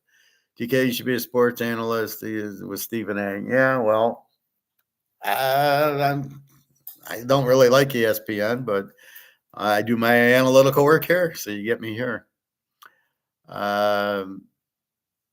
Blake Foster, offense, yeah, that's perfect. Then they get Kalen Bullock, a safety out of USC. I can't stand this pick. Are you out of your fucking mind taking a safety from USC? Are you out of your mind taking any defensive player out of you? This team let up 45 points a game. Their secondary sucked. Watch the Oregon game. The first two plays, Bo Nix hit 75 and 80-yard passes. The safety was nowhere to be seen. You want the safety? Terrible pick by Houston. This guy sucks. And you're taking him in the third round. But the expert coming here, nice pick for the Texans who needed a safety to pair with Jaden Petrie. Bullock was one of the few playmakers on defense of the Trojans, notching 9. What? Are you out of your fucking mind? The USA had no playmakers on defense. Go to Utah. Go to Oregon. Go to UCLA. Why aren't you taking the UCLA guys? Are you fucking kidding me? So I don't mind the DB from Georgia and the offensive tackle where you got him in the third, but they need a quarterback, they need running backs, they need receivers. So I question you. See, you got to take those guys because they're not around in the 6th round. These offensive linemen you could get anytime. Indiana. This was my guy, Latte Lutu out of DL from UCLA. That's what Green Bay needed. This guy's a stud. He's a Pro Bowler. Absolutely. This guy is he's all pro, right? He's had some injury concerns, but he's bullshit with the injury concerns. What, 5 years ago, the guy got injured in playing football? Great pick by Indy. Will help their defensive line. Wide receiver from Texas, I question. Donnie Mitchell. O-lineman from Pittsburgh. Okay, 3rd round. See, that's when you take him. 3rd round, he'll be just as good as the Notre Dame guy in the 1st round or half these guys and the Alabama guy in the 1st round. Not the Georgia guy. He's exceptional, but I still wouldn't have wasted a 1st-round pick with him. But this guy, okay, in the 3rd round, center out of Pittsburgh, I don't know. That's why Indy sucks. They don't know what they're doing. Jacksonville, I hate Jacksonville. Brian Thomas, wide receiver out of LSU. Excellent pick. Probably high. I don't think he should have went into number 23, but Brock Bowers was off the board already. Mason Smith, defensive tackle, LSU. Okay, fine. Jaron Jones, DB from Florida State. Florida State had a good defense. I don't mind that. Jacksonville needs defense, and they need a quarterback, and they need a running back, Jacksonville. Trevor Lawrence sucks. I mean, what are you kidding me? Kansas City, Xavier Worthy, the wide receiver. He's supposed to be a fast guy. Now, here's the problem. He's 5'11", 165 pounds. Unless he's your punt returner, he ain't going to be your wide receiver for too many games. I give him 1 or 2 games. So that's the problem I have with him. He's so small. He'll get hit going over the middle, but to me, he's like Tyreek Hill, very fast. So with Mahomes, they'll figure out how to get the ball to him. Kingsley Sumatata, O-lineman from BYU. Yeah, they get the Hawaiian guys. Fine. I mean, that's good for Mahomes. Okay, that works out. Is he any good? I don't know. But 2nd round, pick 31. They got it. They got the fast receiver in the 1st round because you can't get him later, but you can. Here's a guy, BYU, O-lineman, just as good as the Notre Dame guy and the Alabama guy taken in the first round. That's why KC wins Super Bowls and these other idiots can't win anything. The Rams. Jared Verse, defensive lineman from Florida State. Florida State had a good defense. Okay. Brandon Fiske, defensive lineman, Florida State. A little too much Florida State. They didn't have that good a defense. Plus, I don't like Florida State because they quit against Georgia. They had a chance to show how good they were, and none of them played against Georgia, which was really upsetting. So they're a bunch of losers on Florida State. So I can't, it's hard for me to get behind them when they quit. They're a bunch of quitters. Blake Corum, Michigan, that's pathetic. He's, you gave him the ball 100 times and you get 100 yards. So 5'8", 205, it's a wasted pick. Kerem Kinchin, safety, Miami of Florida. Miami. Probably not for the Rams, probably be okay. So Corum, he'll never see the field. Fiske and Verse, the defensive line from Florida State. They'll probably quit on them, so I don't know. Not good picks.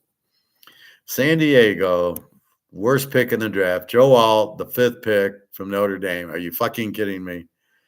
It's not the sexy pick, but it's a pick that's going to make the Chargers better immediately and in the long term, even though they needed wide receiver. You could have had Brock Bowers. Joe Alt, be lucky if he plays, he'll get hurt. And you could have had Brock Bowers. You can't, the best player in the draft is Brock Bowers. How do you pass him up for alignment? Are you out of your fucking mind? This is the stupidest pick I've ever seen in my life. I don't care how good he is. You draft him in the 2nd, 3rd round. You don't waste your number 5 pick with this guy. Oh, my God. Then they get Ladd McConkey, the wide receiver from Georgia. That pick makes sense in the 1st round. And they traded up for him instead of just taking him, you take Brock Bowers and then you get Ladd McConkey in the 2nd round and you're all fine with your receivers. You got 2 Georgia guys who are studs. And then you start taking your offensive lineman. Let's see what else. 3rd pick, Junior Colson from Michigan. This guy with the hard on from Michigan. I wouldn't draft any defensive players from Michigan because it was a bullshit system. All they did was rush 6 guys every play. So that tells me they don't have good players. They have to rush 6 guys. A good team would have rushed 4 guys and got in. So they rushed 6. So you got to discount all their players on defense. Justin Egobiga, a defensive lineman from Alabama. Again, an Alabama guy. So I don't like San Diego. McConkey's good. I hate the lineman with the 5th pick. Terrible. I don't know if LA is going to be any better. San Diego is going to be any better. McConkey's good, but where's he doing defensively? A guy from Michigan and now a guy from Alabama. That's ridiculous. Where's the Utah guy? Where's the Oregon guys? Where's the UCLA guys? UCLA has twins that are great. They must still be in school. Oakland. Brock Bowers, best player in the draft. He gives him a B-. A bit of a surprise because the Raiders just drafted Michael Mayer last year. Well, idiot asked the question. Michael Mayer obviously sucks or they wouldn't have drafted Brock Bowers, but it's like Atlanta drafting Penix. He's the best player in the draft, and he's available 13. You got to draft him. Why the Jets didn't draft him? Wait till I bury the Jets. You had Brock Bowers. What the fuck? So Oakland, give them credit, but they still need a quarterback. It's hard to get too mad at adding Brock Bowers. Yeah, Jackson Powers. This is the guy from Oregon. Excellent pick. Second round, 12 pick. So San Diego could have drafted this guy in the 2nd round and drafted Brock Bowers in the 1st round. It makes no sense. Delmar Glaze. Really, this is a name? Offensive line from Maryland. Who the hell knows? Maryland stinks. So I don't know how bad Oakland's offensive line is. You added 2 linemen. You still need a quarterback, Oakland. Hartman's still out there, I think. Let's see if he got drafted. Then we have Miami. Chop Robinson, defensive end from Penn State. The Chopper. They need defense. I'm not sure Penn State, this guy's any good, but when I read he's a raw pass rusher, means he sucks. Patrick Paul, offensive lineman from Houston. I really question that pick. Do they need offensive linemen, Miami? They need defense. I think it's a bad pick. And Houston isn't the place to go for offensive linemen. So I think that's Miami's going to be the same team. Minnesota, I give them an F. J.J. McCarthy, quarterback, terrible pick. Absolutely. I think the guy they have, Mullins, is better than this guy. This guy's nothing. Dallas Turner, linebacker from Alabama. I'm not crazy about that pick. Kyrie Jackson, a defensive back from Oregon. That I like. Their best pick is their third pick, the DB from Oregon. Where's that? Why aren't they taking more Oregon players? They took a lot of Washington players. Washington didn't have the defense that Oregon did, so very strange. New England, that's a Z. Drake May, Zappy's better by a mile. Jalen Polk, so now they get a wide receiver from Washington, but not the stud wide receiver, the second wide receiver. They probably could have got a stud wide receiver from Oregon or Arizona, these other passing teams, over the second receiver from Washington. So I question this pick, although I think he's okay. But he's okay because they had Oduzzi. So you're double teaming Oduzzi, so he's open, but I don't know that I want the number one at LSU or Georgia or Florida State or something. Kenyon Wallace, O-lineman from Penn State. Okay, I guess you need an O-line. You need a whole lot of defense. You need a whole lot of running in New England. Layden Robinson, another O-lineman from A&M, and Javon Baker, a wide receiver from UCF. New England cannot draft wide receivers. So Polk, he's average. Baker, forget about it. Two offensive linemen. I didn't know you needed offensive linemen, but you still need a quarterback. So New England, I don't think they'll win a game next year. I think it'll be them, Carolina, and Tennessee to see if any of them win a game. New Orleans. And the thing with Minnesota, you got Justin Jefferson, and you still don't have a quarterback to throw it to. You could have had Penix, but no, you're smarter than we are. Well, I'm not sure. Could they have had Penix? Penix went 8, and McCarthy went 10. No, they couldn't. They would have had to trade up for Penix. New Orleans. Talasi Fayuga, offensive lineman, Oregon State. I don't mind the player. I mind that they took him in the first round. Big mistake. Kool-Aid McKinstry, defensive back, Alabama. He's not very good, and that's all they got. So New Orleans they got to go with Haener at quarterback in that car, but they got Olave, they got the receiver, they got Kamara. They're pretty solid, pretty good defense. They need a new coach. Their coach sucks, but you can't draft a coach. The Giants, Malik Neighbors, great receiver, but who's going to throw the ball to him? Tyrod Taylor, I guess. So a good pick. He's a stud, but you needed a quarterback there. You needed Penix, right? Tyler Nubin, defensive back from Minnesota. Okay. Andrew Phillips, defensive back from Kentucky. So you need defense, I guess, but you need a quarterback. Theo Johnson, tight end from Penn State. So right now, I'll give it a D. I mean, Neighbors is good, but you need a quarterback, and then 2 defensive backs. But again, it's your scheme. If you're going to play this cover 2 and play zones, it don't matter. The defensive backs aren't necessary because they're just chasing air. All right, the JETSs, I'm very disappointed. They waste the first pick. You could have had Brock Bowers. You take Fashanu, a offensive lineman from Penn State. Huge mistake. As I said, you could have had the guy from Oregon in the second round. Maliki Corley, wide receiver from Western Kentucky. What the fuck is that? And that's it. The Jets, you got Aaron Rodgers for a year or two. Are you forgetting that? So I think they have the Green Bay receivers, and they got a good running back, Brees Hall, and a great defense. So an offensive lineman, I don't mind, but I wouldn't have wasted it in the first round.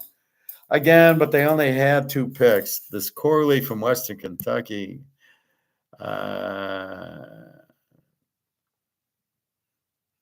And they added Mike Williams, terrible pick. I would have got a running back or some more. Well, defense, they're pretty stoned with. Philadelphia, all right, who is running this one? You've got 6 Georgia guys on your defense. Quentin Mitchell, cornerback from Toledo. Are you fucking kidding me? Cooper DeJean, defensive back from Iowa. Okay, that makes more sense. Getting a guy from Iowa, a defensive back. I don't know how good he is. And Jalix Hunt, a defensive end from Houston. I question that pick.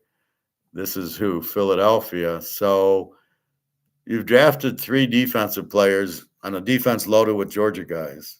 That ain't your problem. Your problem is your defensive coordinator. If it's Matt Patricia, you could draft Joe Green and Jack Lambert and Jack Ham, and you wouldn't be any good. So terrible first-round pick, a cornerback from Philly. You need a quarterback, and you need some running backs, right? Cooper DeJean, a DB from Iowa. Okay, that makes sense, but he's not going to be better than the Georgia guys you got.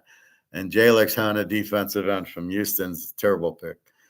So I don't know. I got to give him an F. I think it's stupid drafting. I think, again, like the Lions, you got to get rid of your defensive coordinator. And how many good defensive backs are there? And everybody goes to Alabama instead of Georgia for defensive backs. They're out of their fucking minds. I don't like any of the Lions Alabama players. The receiver's always hurt. This Branch, the cornerback, didn't do anything. They gave up 30 points a game. Let's not gloss over reality here, fellas. Pittsburgh, Troy Fontoon, a offensive lineman from Washington. Sorry, you don't draft an O lineman in the first round when you need running backs and receivers. You've got Russell Wilson. Okay, but I don't get it. Zach Frazier, an offensive lineman from West Virginia in the second round. Is the Pitt offensive line that bad that they don't have any linemen and you're going to waste your first picks with offensive linemen? Roman Wilson, wide receiver, Michigan, he stinks. I don't see that. You could have got a lot better. You could have went to Oregon, Washington, LSU, Georgia, and you take this guy. See, so you're drafting backwards. You're drafting an O lineman in your first 2 picks and then the wide receiver. But by then you're getting like the 20th wide receiver. Especially these receivers out of Michigan aren't any good because all they did was run the ball. They just ran the ball every play. So this is an unknown. Peyton Wilson, a linebacker from NC State. I have no idea. But I do like it. They're a defensive team. So I don't like their first 3 picks. I don't mind the old lineman, but I wouldn't have maybe the guy in the second round, but I don't like the first round pick, wasting it on an offensive lineman. The third round, they needed a receiver, but you could have got a lot better than a Michigan guy. And then the NC State linebacker I like because they're a defensive player. Seattle. They fucked up last year with Smith Najima from Ohio State. That was a terrible pick. It's like the Romo Doozy pick. You already have Metcalf and Lockett. You don't need a third receiver. What you do need is defense. So you're not drafting the best players for you. And by the way, you still need a quarterback. Now they got the Washington offensive coordinator as their head coach. And then their offensive coordinator went somewhere, I can't remember, some team where I think he went to Carolina or somewhere where the quarterback sucks. Seattle, Brian Murphy, DL from Texas. I don't know that Texas was that strong defensively in the first round. I think you could have got a much better player. Christian Haynes, O lineman. Okay, this is the third round from Connecticut. Really?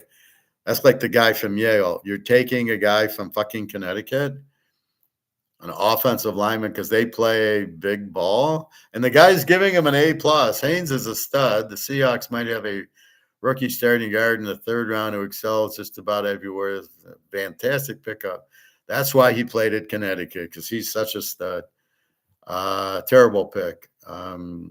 This guy would have been around in the 7th round or free agent. But by the way, you need a quarterback, and Hartman's still out there. Troy Flakeland, a wide receiver from Oregon, that's your best pick, but it doesn't make sense. You don't need a wide receiver because you got Metcalf and you got Lockett. What the fuck are you doing taking this? Now, this is the wide receiver that who just picked that Pittsburgh should have taken. Pittsburgh should have taken this guy instead of the guy from Michigan. This is a much better pick because Oregon could actually run. Michigan doesn't throw the ball. So terrible play. The Niners, very disappointing. Ricky Pearsall, wide receiver, Florida. Are you kidding me? This guy from Oregon who was in the 4th round is 5 times better than him. You're missing Arizona receivers. You're missing Utah receivers, Washington State, Oregon State. What are you doing with this guy from Florida? Bad, terrible pick. Renardo Green, DB from Florida State. Florida State had a pretty good defense. I don't mind that. Dominic Pooney, an old lineman from Kansas. There you go. 3rd round, 22 pick. Perfect. Kansas, excellent. Where's all the receivers from Kansas? They have a strong offense. I would have rather have seen take those guys. They had a great tight end, Fairchild, but I don't know if he's still playing or he's ready to be drafted. So I don't mind that because when Trent Williams went down against Baltimore, they looked like a high school team. They let Clowney look like he could play football again. So I don't mind the Niners that. I don't know Renardo Green if he'll get on the field. And what are you doing with Ricky Pearsall? That's a terrible pick. I don't get it. These guys are clueless. Tampa Bay. Terrible. Graham Barton, an offensive lineman from Duke with your first pick. Are you kidding me? Chris Braswell, linebacker from Alabama. Are you kidding me? And Tyke Smith, defensive back from Georgia. There's your best player taken in the 3rd round, the Georgia guy. See, that's what the Lions, they ignored Georgia players. Instead, they take the Alabama guy in the 1st round. They could have had this guy. Again, terrible drafting.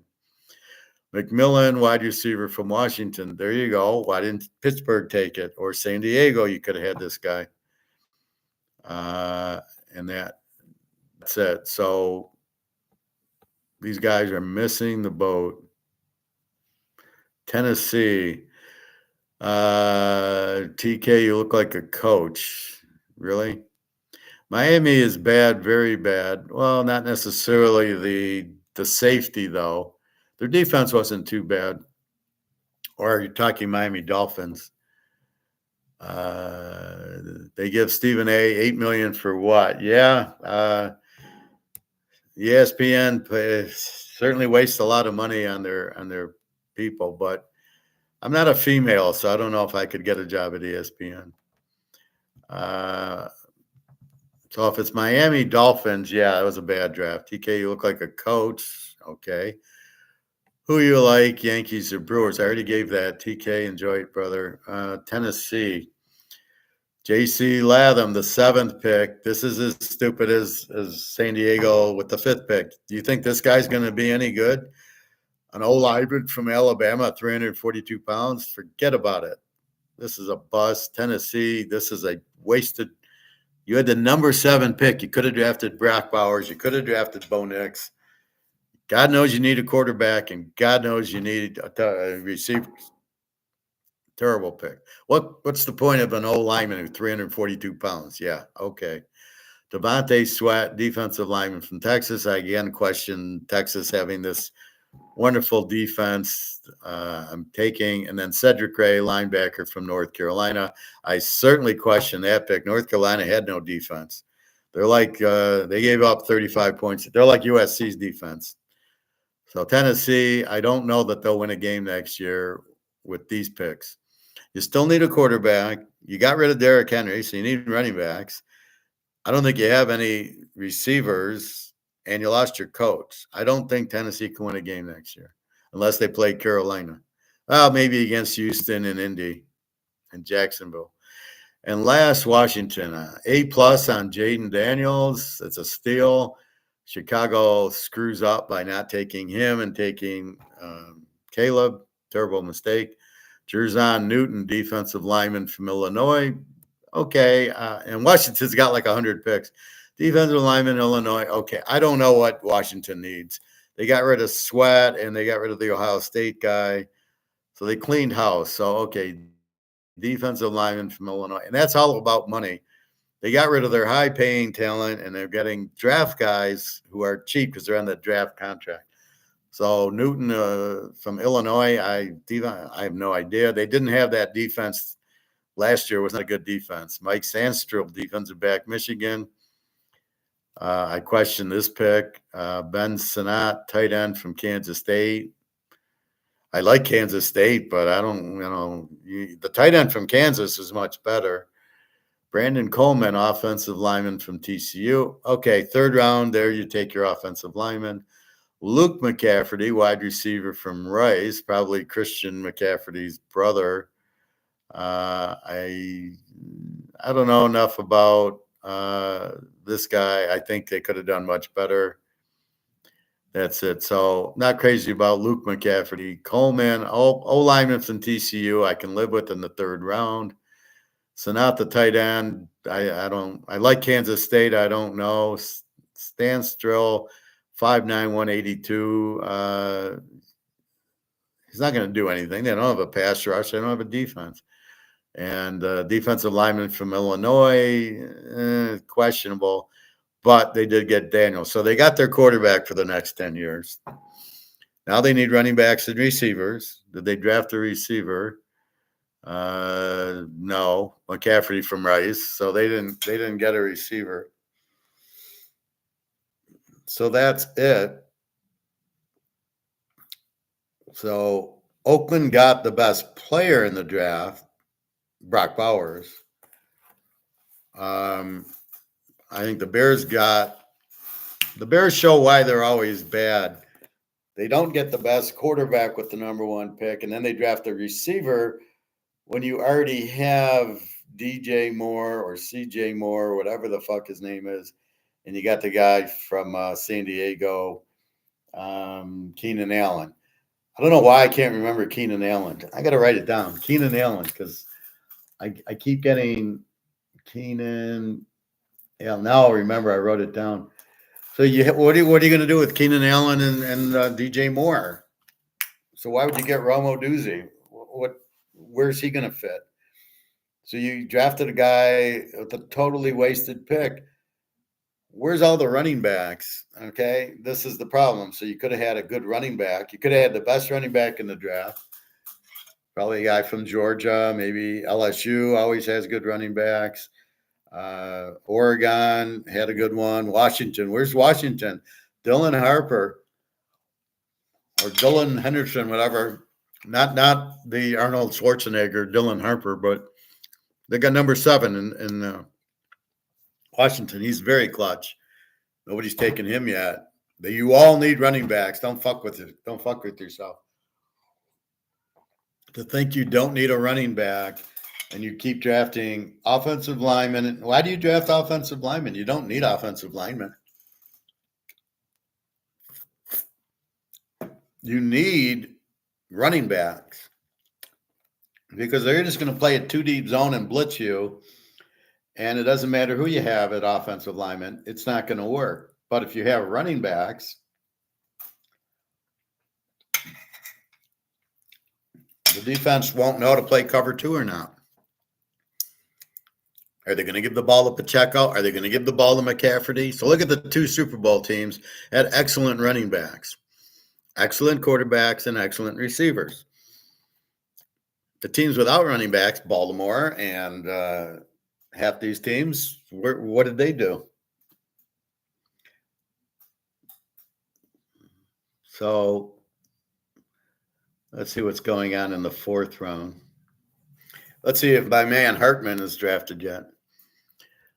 Primetime Sanders, tight end. Troy Franklin, wide receiver, Oregon to Denver. I love it. Layden Robinson, O-lineman to A&M. Stupid pick. For New England, they need receivers and running backs and a quarterback. DB from Texas Tech, stupid pick. Justin Eagleby, D-lineman from Alabama, stupid pick. Cedric Gray, linebacker from North Carolina, terrible pick. Theo Johnson, tight end from Penn State. Penn State wasn't that good offensively. Minnesota, Kyrie Jackson, defensive back. Oregon, I like that pick. Brandon Dorless, defensive end. Oregon, there you go. Get your guys. New England, Javon Baker, wide receiver, UCF. We talked about that. Evan Williams, DB, Oregon. See, all the Oregon guys are coming out too late. Oakland, cornerback, DeMarcus Richardson. Are you fucking kidding me? You could have Hartman, and you're getting a corner. You don't need defense, right? You don't need defense, Oakland, but you really need a cornerback instead of Hartman. You have no quarterback. Devontae Walker, wide receiver, North Carolina. I don't know, but Baltimore needs receivers. Jacksonville, Javon Foster, O-lineman, Missouri. Stupid pick. Eric All, tight end, Iowa. Give Joe Burrow some play toys. Jacksonville, Jordan Jefferson, defensive tackle, LSU. Indy, Tanner Bordolino, offensive lineman, Wisconsin. Okay, but at least that's when you take it, right? So I give Indy credit for taking the offensive lineman in the 4th round, pick 17. Okay, that makes more sense.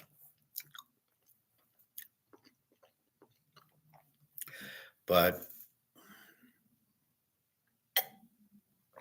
I think drafting these offensive linemen now are a waste of time. I mean, you should never draft them in the 1st round because I think this guy, Tanner Bordolini from Wisconsin, is as good as Joe Alt from Notre Dame. How do you know? How do you measure the offensive lineman from Notre Dame with the 4th pick or 5th pick to San Diego instead of Brock Bowers?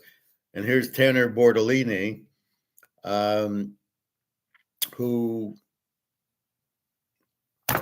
is from Wisconsin, who's probably just as good. I don't think the other guy is that much better when it's a line. There's 5 guys, and San Diego needs receivers. You can't just get a receiver, but you can get on like here. They could draft this guy from Wisconsin. They could draft.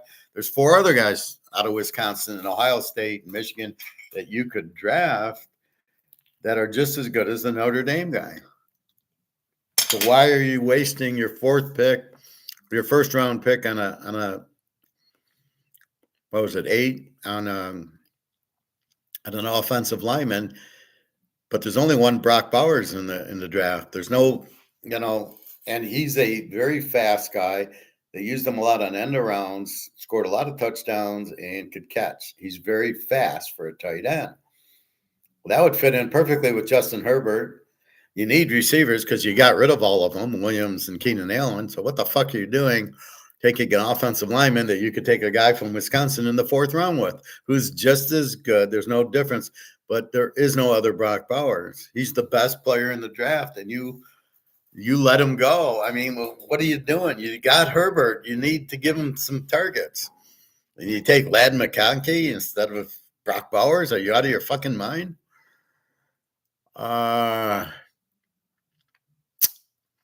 DK, what you doing today? Going to the gym? Yeah, I go to the gym. Hartman might go in the 7th round. Well, whoever gets him in the 7th round is gonna get the steal of the draft. But why didn't Oakland draft him? Does Oakland think they have a quarterback?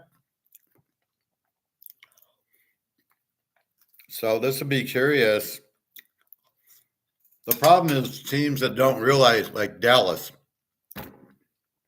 Hartman's better than Prescott. He's better than J.J. Minnesota would be much better with him. New England, they need a quarterback.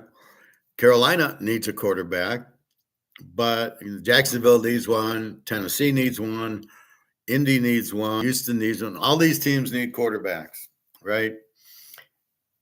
Yet they won't admit it. Well, I got Dak Prescott. Yeah. And how many playoff games have you won with him? Oh, 0.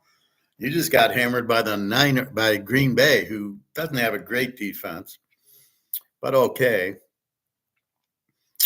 But that's the point of it. You could have Hartman, who's much better than Prescott. And you don't take him, and you're like, what are you doing? Why aren't you taking this guy? What is the point of taking a cornerback instead of Hartman? Let's see. All right, Pittsburgh took an offensive lineman from South Dakota State instead of Hartman. Okay. Yeah, Russell Wilson, but he's been in the league a while, and Fields sucks. Hartman's way better than him. Seattle, Trice Knight, a linebacker from Utah. How much you want to bet he doesn't make the team?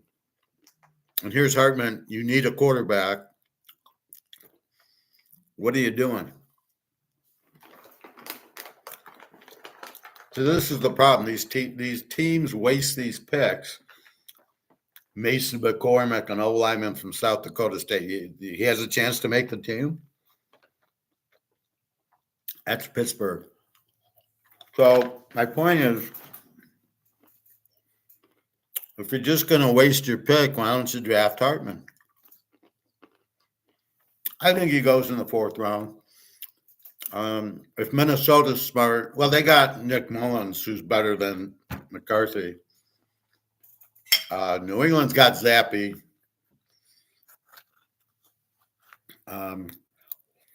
Tampa's got Trask. He'd go well on who needs a quarterback. So he'd go well on Oakland. Oakland's a perfect. Oakland gets into the play, wins the division with Hartman because they got the defense, and they've added Brock Bowers. So right now they got nobody to throw the ball to Brock Bowers, and Minnesota's got nobody to throw the ball to Jefferson. I guess Nick Mullins.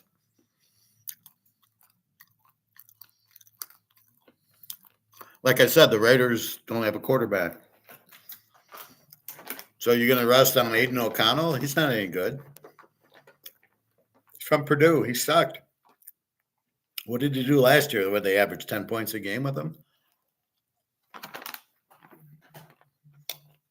He's not your answer. Hartman, O'Connell. That's the difference in talent. So, again, I'm telling you what Hartman's value is much higher than O'Connell's or Minshew or J.J. McCarthy.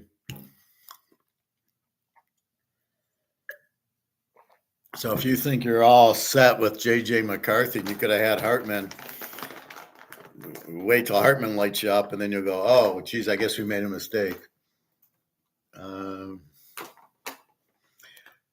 But here's Mason McCormick, O-line from Pittsburgh. You could have had Hartman. You think he's better than Hartman. This is my point. These offensive linemen. Now, this is when you get the offensive lineman. Why didn't they get an O-lineman from Penn State or Notre Dame or Ohio State or Michigan or Georgia, Oregon? They get a guy from South Dakota State. Are they fucking kidding me? Everyone wants Rattler. He hasn't been picked.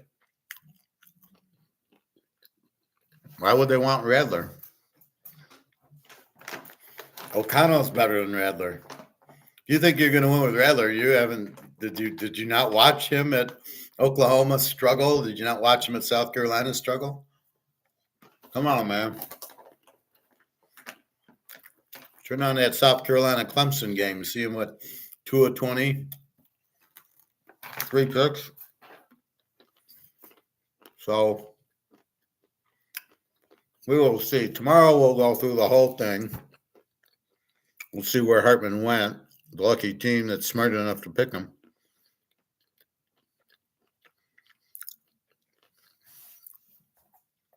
Even the Notre Dame running back, Augustine, didn't get drafted. Or the Ohio State running back. Why are they drafting all these offensive linemen when all these running backs are there? It makes no sense. That Notre Dame running backs, he's beautiful for the red zone and 3rd and 1s.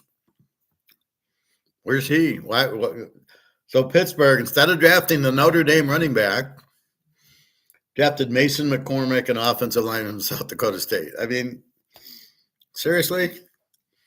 Georgia's got running backs. Alabama doesn't have running backs. They had Millhouse or Milrose, the guy from The Simpsons, Milrose. Yeah, it's just ridiculous. Anyway, I mean, these guys don't understand what the variables are that they're looking for to draft the players. Why in God's name would you draft Mason McCormick in the 4th round from South Dakota State? This is the best guy you can come up with in the whole fucking college. It's unbelievable. I mean, come on. He's not even Division I. Or the Yale guy. Or the Toledo cornerback. Are you kidding me? Toledo didn't have a great defense. Especially the MAC. Their offenses were so weak. He might look better, but he's facing MAC competition. Everyone wanted Zamir White is in Raiders. What does that mean? Who's Zamir White? Isn't he a running back or something, or a defensive player? Jalen Wright, running back from Tennessee, goes to Miami. Not a bad pick. They need running, but they need defense. They picked 2 linemen and a running. They got to get defensive players, but he's a good running back. And he can probably catch, but their problem is Tagliavua.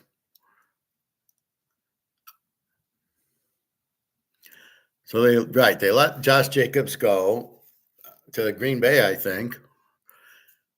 Zamir White is what, the running back on the Raiders? Well, they got a better running backs. Sincere McCormick from UTSA, they haven't played him.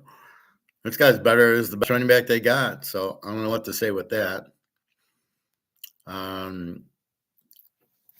So you let Josh Jacobs go. Now you got Brock Bowers. So again, they got the best player in the draft, Brock Bowers. So they win anyway. Now you just need a quarterback to throw the ball to him.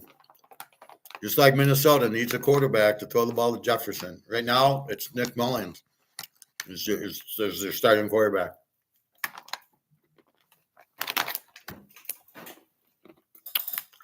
I think they had a guy from BYU was the backup. He was terrible.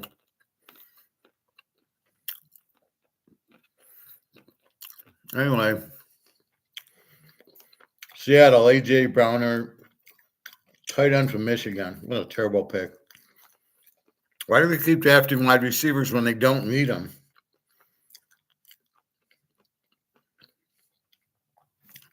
Seattle needs defensive players, not wide receivers. They've got Tyler Lockett and Metcalf. That's it. And then you got the Michigan State running back and the UCLA running back. Who? A.J. Browner from Michigan. I never heard of the guy. Maybe he's a blocker. I don't know, but you still need a quarterback. You got Geno Smith. So I think they would have got Penix in the first round because this is Penix's offensive coordinator here in Seattle. So I think he would have went for it, but you're not winning with Geno Smith, not with this offensive coordinator. And I'm surprised they didn't draft the Washington coach instead of the Washington OC. That's a little strange. Anyway, it's just amazing how stupid these teams are. This is why they lose, because I think they look at it from a money standpoint, not a player standpoint. In other words, they'll draft the position that's cheaper. That's why you see so many offensive linemen go. Well, let's look at it. You already have 6 or 7 offensive linemen on your team from last year. So this guy has to beat them out, which he's not going to do very often. Believe me, the San Diego guy from Notre Dame is not going to beat out the guys that are there already. Brock Bowers, though, would have been the starting tight end. That's the method of my madness. You already have 6, 7 offensive linemen.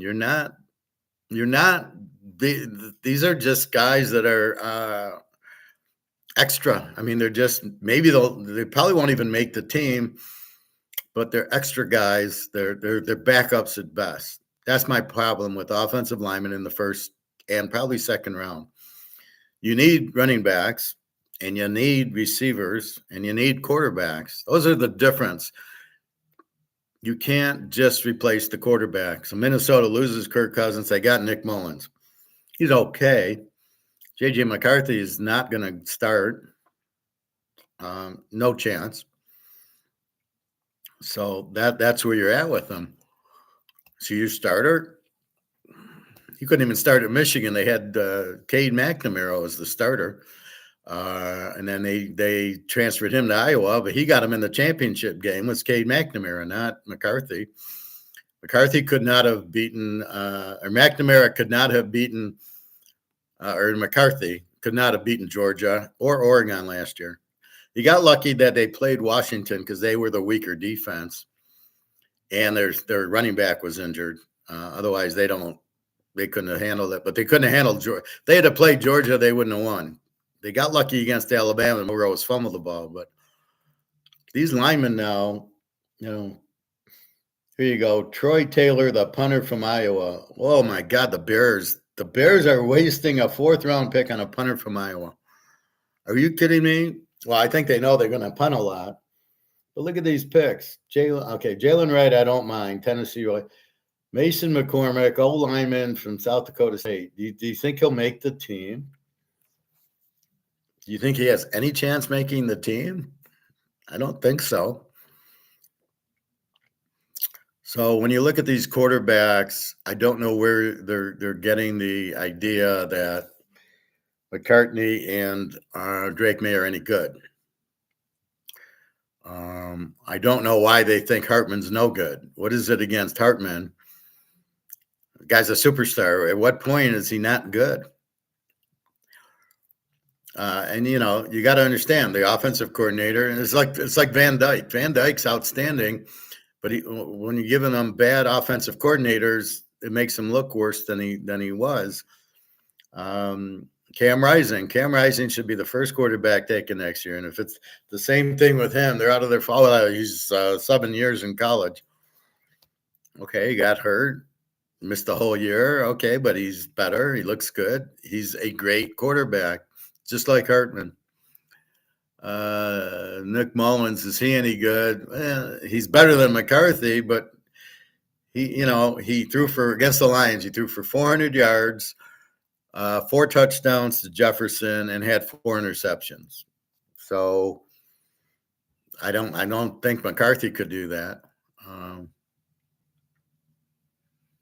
They say he is not ready. Who, Hartman or Mullins?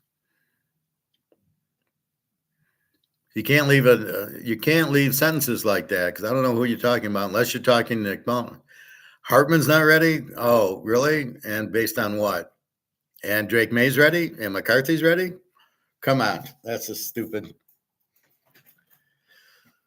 Hartman, and why isn't Hartman ready? Come on, man. Who, Mel Kiper?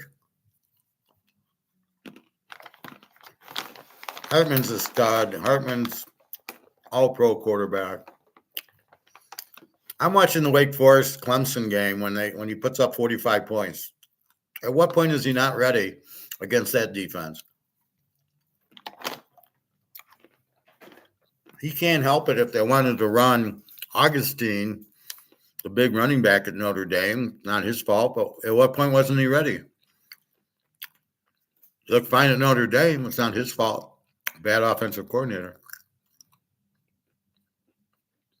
YouTube experts. What are you wasting your time listening to them for?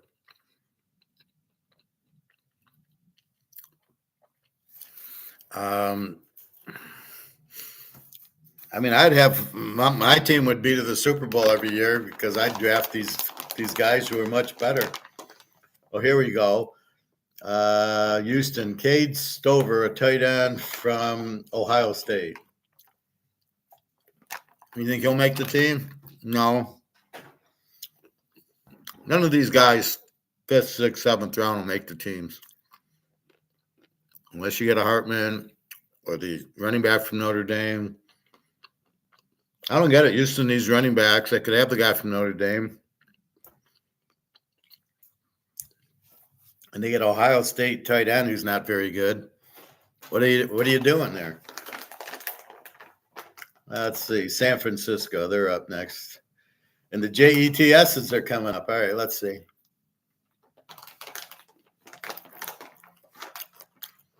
See, Greg and John, it's like Bunny. You've got to know who to listen to. That's the point of it. If you understand who you're listening to, everybody has different skill sets.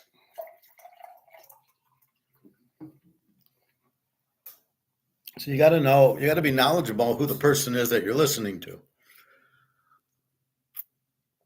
And you make these comments that they're not relevant. When Hartman's not ready, based on what? I watch the games. I tell you if he's not ready. I'm telling you, McCarthy and Drake May aren't ready. That's the bottom line that you should be going to. Hartman is ready. He put up 45 touchdowns for Wake fucking Forest, okay? He's ready. More than ready. Not ready. Based on what? Based on idiots who are watching it?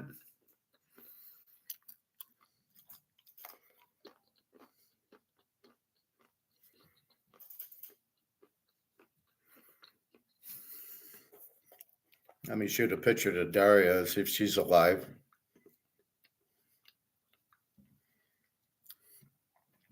Let's see what time she was on. Well, she's there at 1:21.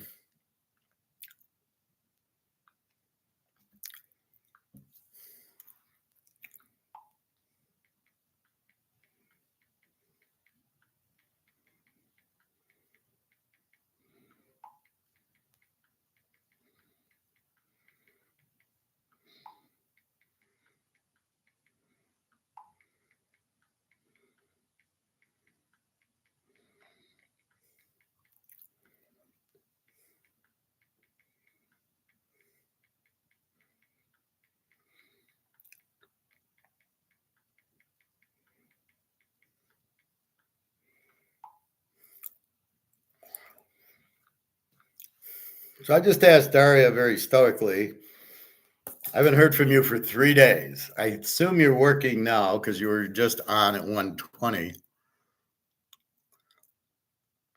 And how hard is it to text me? So I keep saying, are you with somebody else that you're not allowed to text me, or what? Are you sick, or what's going on that you can't give me? How long did that take me? 30 seconds. So I just question, like, what the fuck? What are you so busy doing for 3 days that you can't text me? Hello, how are you? Whatever. That's the difference. Jenna every day texts me. I text her back.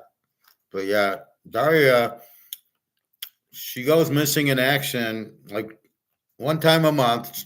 I won't hear from her for 2 or 3 days. I just assume that she's with some guy, comes in for the weekend or something. I don't know. I mean, that's crazy. All right, Frisco, Malik Mustafa, defensive back from Wake Forest. I didn't know the Niners needed so much defense.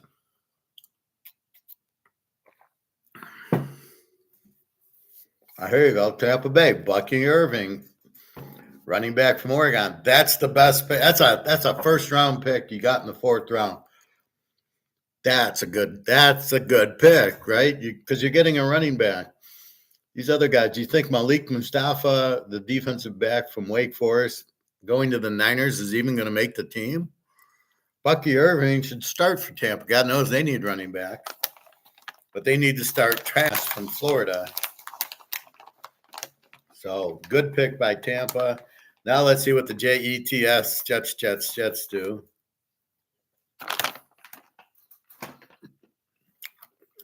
Too late for Brock Bowers. You wasted that with an offensive lineman.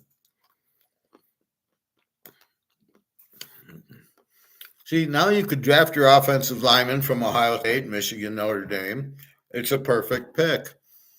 But you can't get Brock Bowers, and you can't get, well, you can still get Hartman, but you can't get Brock Bowers or these other guys.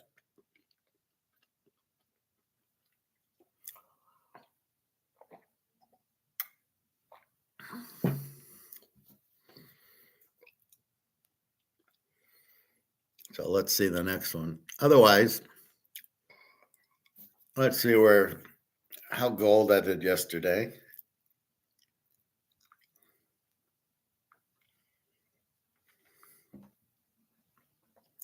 So gold ended at 23.38. Should be moving back to 2,400. Silver at 27.18. Again, so the idea on silver was they use it for the Tomahawk missiles. They need 500 ounces for each missile. So, of course, they're going to keep the price down to keep the cost of the missiles down. If you need 500 ounces of silver at $500 an ounce, I mean, they'll just print more money, but that's where it's at. What happened to the Jets? Oh, the Lions made a trade with the Jets, I guess. Because the Jets are now picking 29th, and the Lions got the next pick. Let's see who they traded for. Let me guess. A defensive back from Alabama.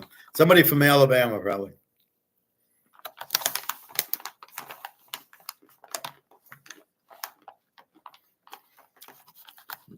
Somebody's smart to get the running back from Washington. Dylan Johnson, number 7. That guy's a stud. He'll get you first downs and touchdowns.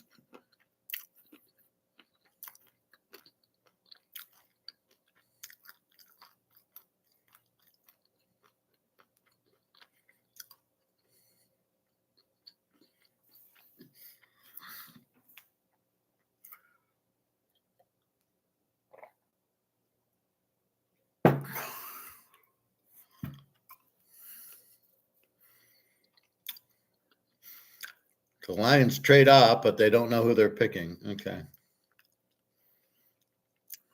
Let me guess. It'll be a defensive player, probably from Alabama. What suspense. Anyway, so we'll just hang on a few more picks. And then tomorrow we'll talk about each team. Baseball. Let's go basketball. Tonight we like Orlando minus 2.5 and OKC minus 1.5. Orlando needs the game. They're down 2-1. We're not going to keep chasing, so we let the Lakers go. They're down 3-0. We're not betting them. I think Miami, we're not going to fuck with Boston. So there's a lot of 1 versus 8, so it's not really conducive. I think Orlando is the 4-5 matchup. We got the Dodgers under 8, baseball.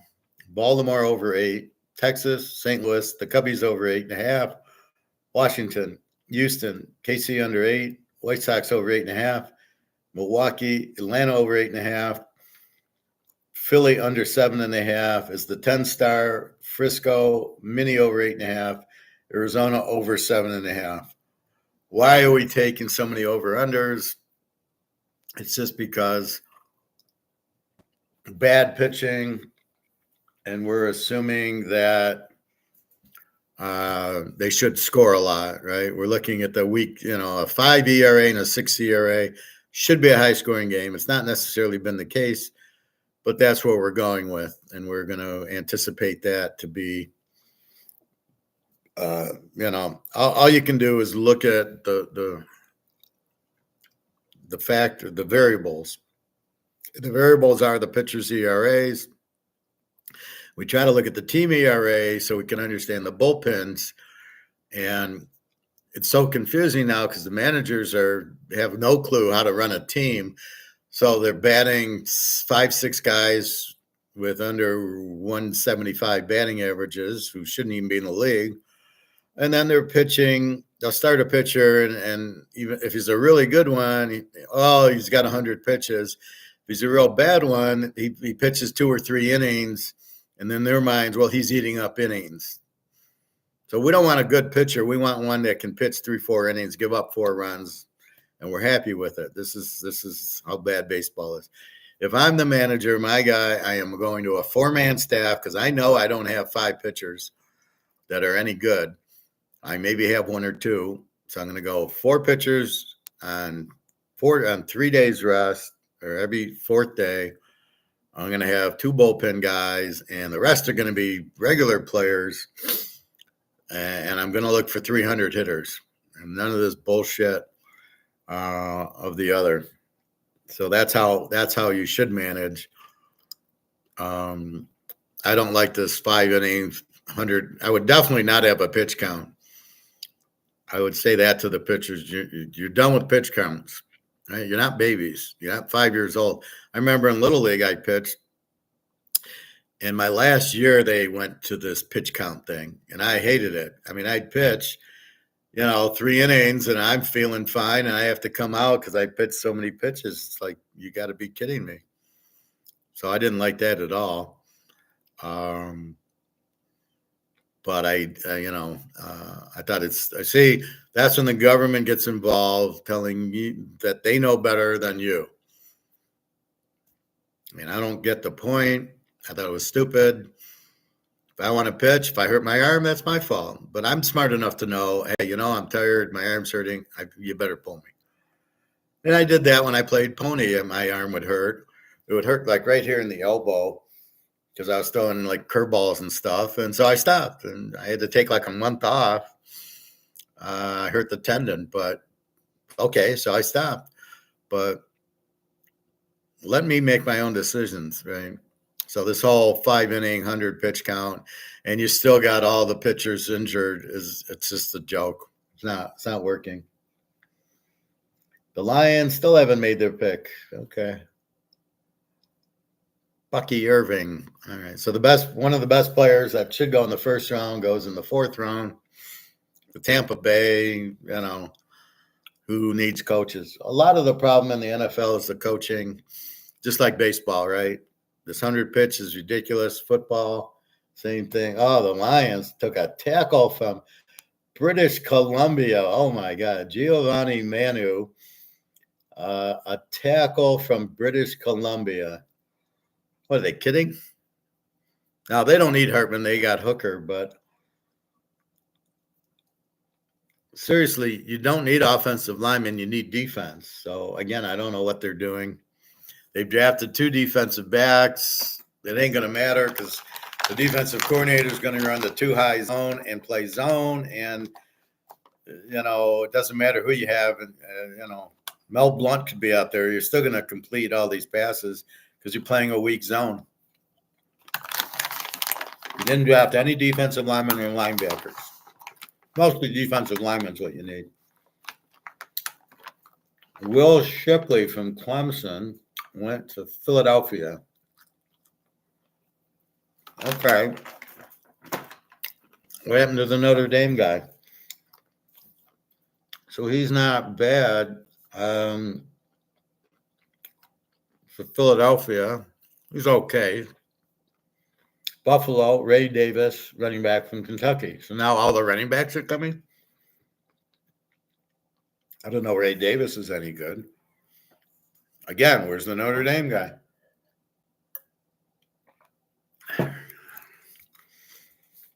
Where's the Washington guy? What are you waiting on him for?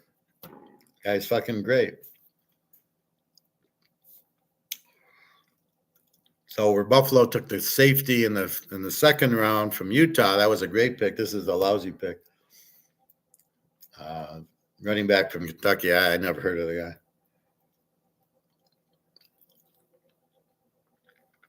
So let's see who the JETS, and then we'll go.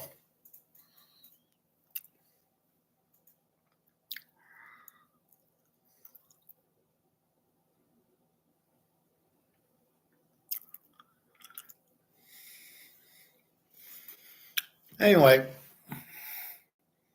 so I look at consistency. So that's what so if I go back to Daria from a stoic standpoint, I hear from her every day, at least hello, how are you? I love you. Boom, boom, boom. I'm going to work. I'm at work. I'm going to sleep.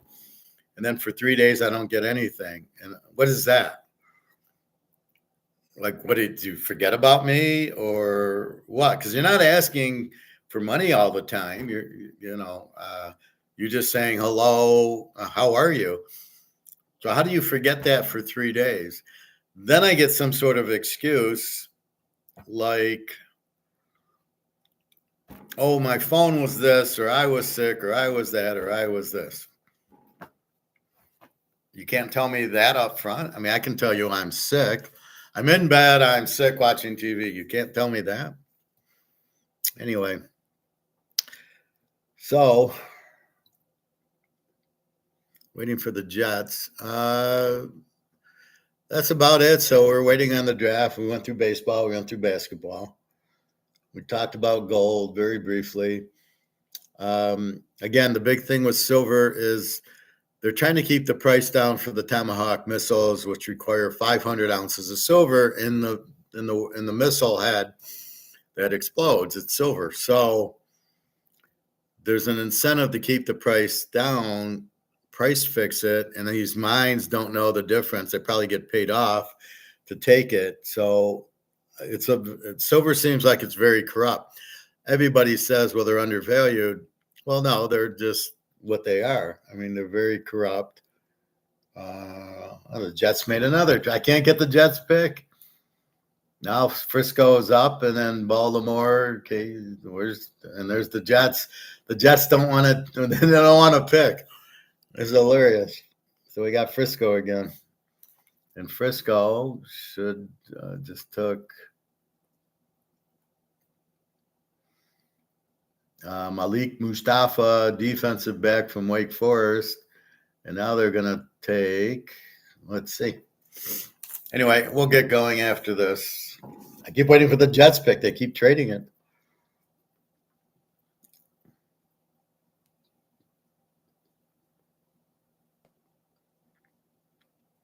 Well, we'll see. Anyway, so what you look for is consistency. So we were talking silver, sorry. So again, it's 500 ounces, so it's in best interest to keep the price low. Everybody says, oh, silver's so undervalued. Well, it's fixed. And the problem is because the military needs the Tomahawk missiles and there's 500 ounces of silver, it's not in their best interest to raise the price of silver, or it's in their best interest to price fix it so you can build these missiles. So otherwise you can't, if silver goes to $1,000 an ounce, they can't. So silver should be $2,000 an ounce, but they keep playing this game with gold and silver, keeping the price down. And it's such bullshit. And this is the problem. It's all illegal. It's all Ponzi scheme. It's all Madoff. Yet the people in power let them do it. And that's the problem that we face. With Daria, I don't get the inconsistency. See Jenna every morning, boom, boom, we converse, boom, boom, every morning. Even when she goes to Berlin to visit her friend. But with Daria, I get times when I don't hear from her for 3 days. Now, I don't know what that is. And I've talked to her about it, and she said, oh, I'm sorry. And again, I don't know if it's, are you with someone? Why don't you text? Are you not alone? Or once she didn't have her phone and the daughter needed it. Once she had a headache from the weather. Okay, do I believe that? I don't know, 50-50. I'm not stupid. But where are you for 3 days? Why don't you talk to me? So, I don't fight. I'm stoic. So I sit there and I go, I really miss you. I'm really worried about you. Like, where the fuck are you? And then I'm waiting for, like, now she should text me today because she must be working, unless she's with somebody else and they're on, whatever she's doing with them. I don't know. When I ask her, she says, I hate Russian men, meaning I'm not with a Russian man. Now, are you with a Polish man or a Ukrainian? This isn't clear. I assume she is not with another guy. But then what are you doing that you can't? Now, I know with her daughter, when we're supposed to go to Serbia, and her daughter, she says, I can't leave my daughter alone. So I got to wait for my mother to come. She'll watch the daughter while we go to Serbia on vacation. Fine. So with that point said, then I don't see her out because she's got to be home for her daughter. So now it just,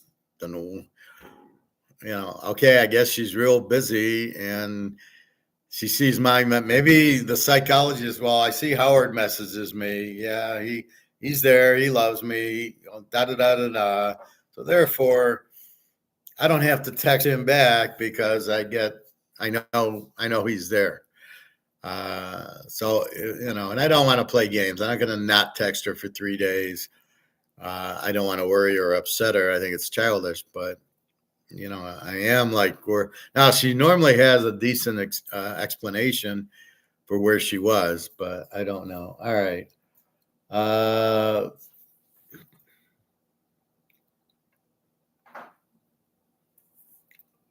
Eagles got Will Shipley. Buffalo, Ray Davis. Okay. San Francisco, Isaac Guerrero, a running back from Louisville. Never heard of him. Baltimore, defensive back, TJ Tampa from Iowa State. Now, that is probably a good pick from Iowa State. Kansas City, Jared Willie, a tight end from TCU. Probably not a bad pick.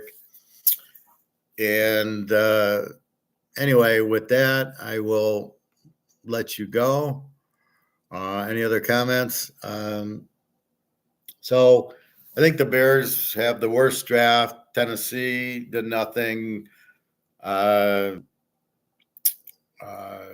New England's not going to win a game next year.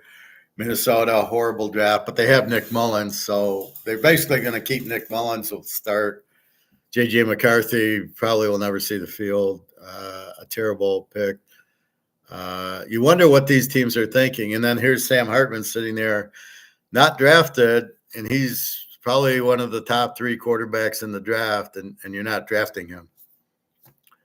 So I really don't understand what the fuck's going on, where they're getting this information. See, I watch the college games. I know a good quarterback when I see it.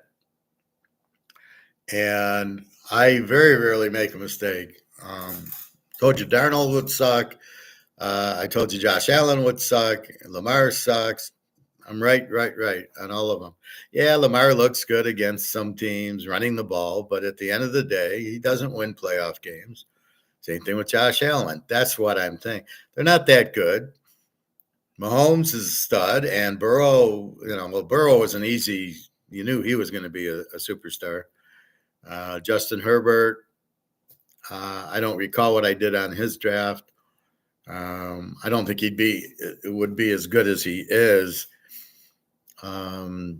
But it's hard that's why it's so hard to pick him on the draft, because you're watching him against college players, and you got a terrible offensive, like Hartman had a terrible offensive coordinator, a terrible coach at Notre Dame. He never should have went to Notre Dame. So it makes him look bad. He probably should have went to Utah. If they knew Cam Rising wasn't going to play, he would have done much better at Utah. Just like Bo Nix and Penix went to Oregon and Washington, and they're superstars. So that's all. But he's as good, if not better, than Bo Nix and Penix, Hartman. So he's sitting there. Somebody's going to get a steal, or he'll go free agency, and then he'll do a Tom Brady, and it'll be a steal. He's much better than Brock Purdy, put it that way. So I don't really know what the fuck these let's add another offensive tackle. Let's add TJ Tampa, defensive back. This is Baltimore. Baltimore, you need a quarterback. Dallas, you need a quarterback. Jacksonville, go down the list. Houston, Indy, they all need quarterbacks, but they don't want to admit that what they did, these guys suck. And it's just amazing how stupid these guys are. Anyway, so I think that's it. I think I'm headed for the pool. Let's see if Daria read my message.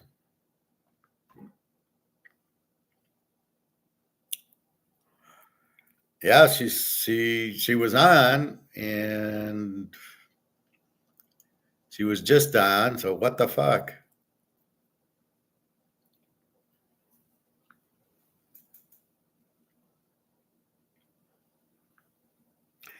Anyway, she'll have some excuse, but I don't get why you're not texting, why you're not saying hello and how are you and what's going on. I can't comprehend. It makes no sense psychologically why you would do that. So again, I'm looking for consistency. See, here's Jenna. How's your day going? But that's not. I thought it would be Daria.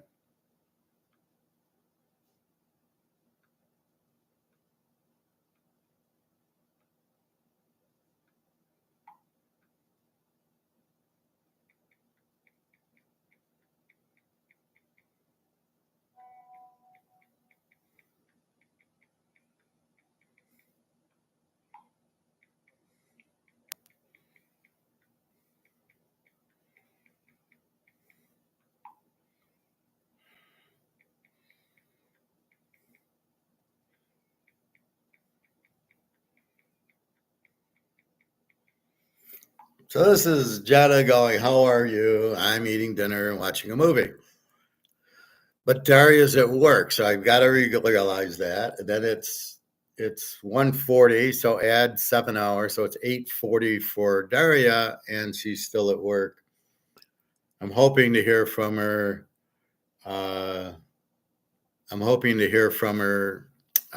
When she gets home. But then again, she's got the daughter, but it's Saturday, so I don't know. We'll see. But it's frustrating for me because logically I go, you don't have 30 seconds to text me. But she's busy and she's got a daughter, and I got to realize that where Jenna's not working, her son's older and doesn't need the care. So she's, sometimes she goes out with her girlfriend, she says, but that's the difference that I can't hear. So Jenna every day, Daria most every day, and then I lose her. So I don't know how to figure this out. If I do meet her in Serbia, which I hope I do, then I'll ask, like, why don't you tell me you're going somewhere? I don't care that I don't hear from her for 3 days. When Jenna goes to Germany, I know I don't hear from her for a day and a half while she's on the train going to Berlin. I get that.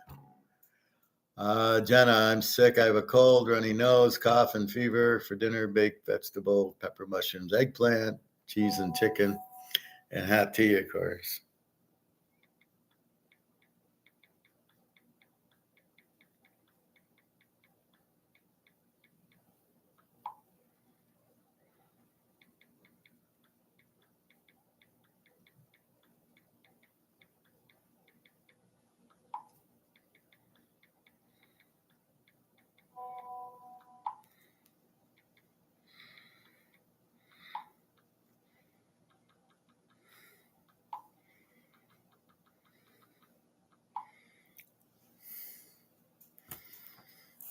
So anyway, that's the difference. So Bobby, we don't know what happened. See, Bobby's like Daria. The difference is we don't have Bobby's information. I've asked him for his email and then that, but he doesn't want to give it, which is his choice, although I don't know why. Luke's asked, is it really Bobby? And I go, well, who would come up with Bobby Bo, right? You could be Tom Brady or something like that, or LeBron, and that could be fake, or Kenzie, but I don't think you would try to do that and be Bobby. So anyway, I believe it is Bobby. I don't know. He hasn't, he used to come on every day, and I don't know what, no communication. I don't know if he's sick or he's busy working on something or whatever. Maybe he's building a house. I don't know, but he's busy. He does. He did come on at night when I did a night show, him and Luke, and but he said he was fine. So it's not like, see, that's the problem. If I get sick and I'm in the hospital, you won't know it. I just won't be able to do the show. I hope I don't, but I'm just saying that's the problem, is when when the only communication's here. But anyway, so I think I'm going to head to the pool. It's almost 2:00, and then get Chinese, and we'll keep an eye on the draft. It'll go all day, and we will see who Hartman goes to. He should go to Oakland, Minnesota. New England needs a quarterback. Like I said, there's a lot of teams that need a stud quarterback, and there's a stud quarterback out there, and they keep drafting offensive linemen, which will never play. So keep in mind, every team's already got 7, 8 offensive linemen, right? So drafting an offensive lineman is ridiculous because he's not going to make the team. If he does, he's going to be like the third stringer.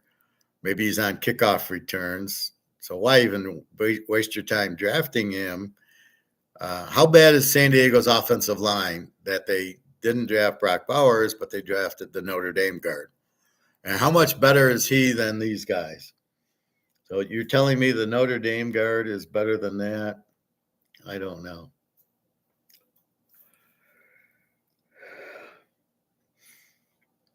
So I love this text to Dario. Why no text for 3 days? I'm very worried when I don't hear from you. I'm trying to be stoic and not bitch at her and not say, what the fuck? Where are you? Why aren't you texting me? Who are you with? What's going on? And kind of being mean and yelling. So I turn it stoic and say, I'm worried about you. Why aren't you texting me? I mean, you're talking about a 30-second hi, how are you? I'm fine. How are you? I love you. I mean, why is that? But if she needed money for food, I would get the text. So that's where I'm at with her, just trying to figure out why you can't do that and why you disappear for 3 days. Like every month, she's gone and then she'll come back, and then I hear from her every day. And that's the confusing part. Why do I hear from you for 2 weeks straight every day?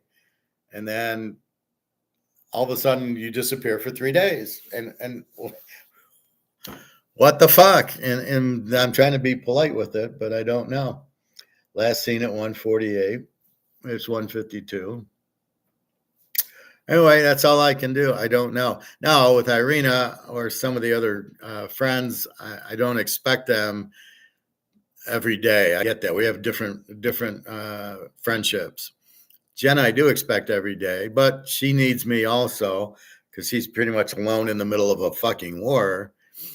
But Daria is working. There's no excuse. I mean, she could easily, when you get up, when you get home, even at work, she texts me from work. So it really makes no sense. Anyway, I'm vampiring, so I don't want to vampire. Anyway, so that's it. So most of these guys won't even make the teams in the draft. A few will. Hartman will when he ever gets drafted. But even if he doesn't get drafted, I'm sure he'll be a free agent somewhere, and they get a steal. I mean, he's a first-round talent. I don't know what they're doing, why they're not picking the guy. Anyway, I don't just say this. I saw him at Wake Forest, throw 45 touchdowns and 5 picks. At what point do you think he's not ready? I mean, against Clemson, he had big games. So I don't follow that. And it'll probably be the same thing with Van Dyke next year. Rising probably won't be the first quarterback taken. It'll be some running quarterback, I guess. But the Bears get a Z. Terrible draft. A punter in the 4th round. Caleb is a bust. And Oduzzi, you already got 2 receivers. So that's probably the worst draft, which is why the Bears always suck. They don't know what they're doing. So terrible draft. Anyway, I think that's it. So I'll come back on about 11-ish tomorrow. There's earlier Sunday baseball we'll talk about. We'll go through it again. The key game today is Philadelphia under 7.5, my 10-star game. And that was the only game I really would put money on. The rest are just, we'll see. NBA. Orlando, I like getting 2.5. They have to win. And then OKC -1.5. I just think they're the better team. They're the 1 seed. I just see them winning. It's a small one. So that's where I'm at with it. So good luck on that. Buy your gold and silver as much as you can get. It's worthless. The silver price is being held down on purpose so they can buy Patriot missiles with 500 ounces of silver in it. So they don't want the price to go up. But the supply's gone. So when they need the missiles, even though it's $28 on COMEX, COMEX doesn't have inventory. So it's not like it's a store. You walk into the COMEX store and go, yeah, I want 2,000 tons of silver. They don't have any. So it's got to be given somewhere else. So they got to find it. And then it's probably paid off by the government to keep the price at $28 for the Patriot missiles. I don't know. It's all bullshit. It's worth a lot more. We all know that. Don't get too frustrated. You can buy it, but you know you're going to wait for it to go up. It will go up to 2,000 an ounce. And the dollar's gone. Basically, it's worthless. People still want to, if you don't use, don't get off of the dollar, don't de-dollarize or we'll sanction you. Well, that's why they're de-dollarizing, is because you are sanctioning them. Nobody wants to hold it. Nobody wants to get sanctioned or bullied. So that's why they're all like, we're going to BRICS. Russia and China will protect us, much like Africa's doing, where Russia is protecting Africa. All these countries will be Russia, China, and BRICS protected from the U.S. Crazies. So keep that in mind. All right, everybody. Well, have a good day. Enjoy the draft if you're drafting, or enjoy the basketball or the baseball, although baseball's so boring.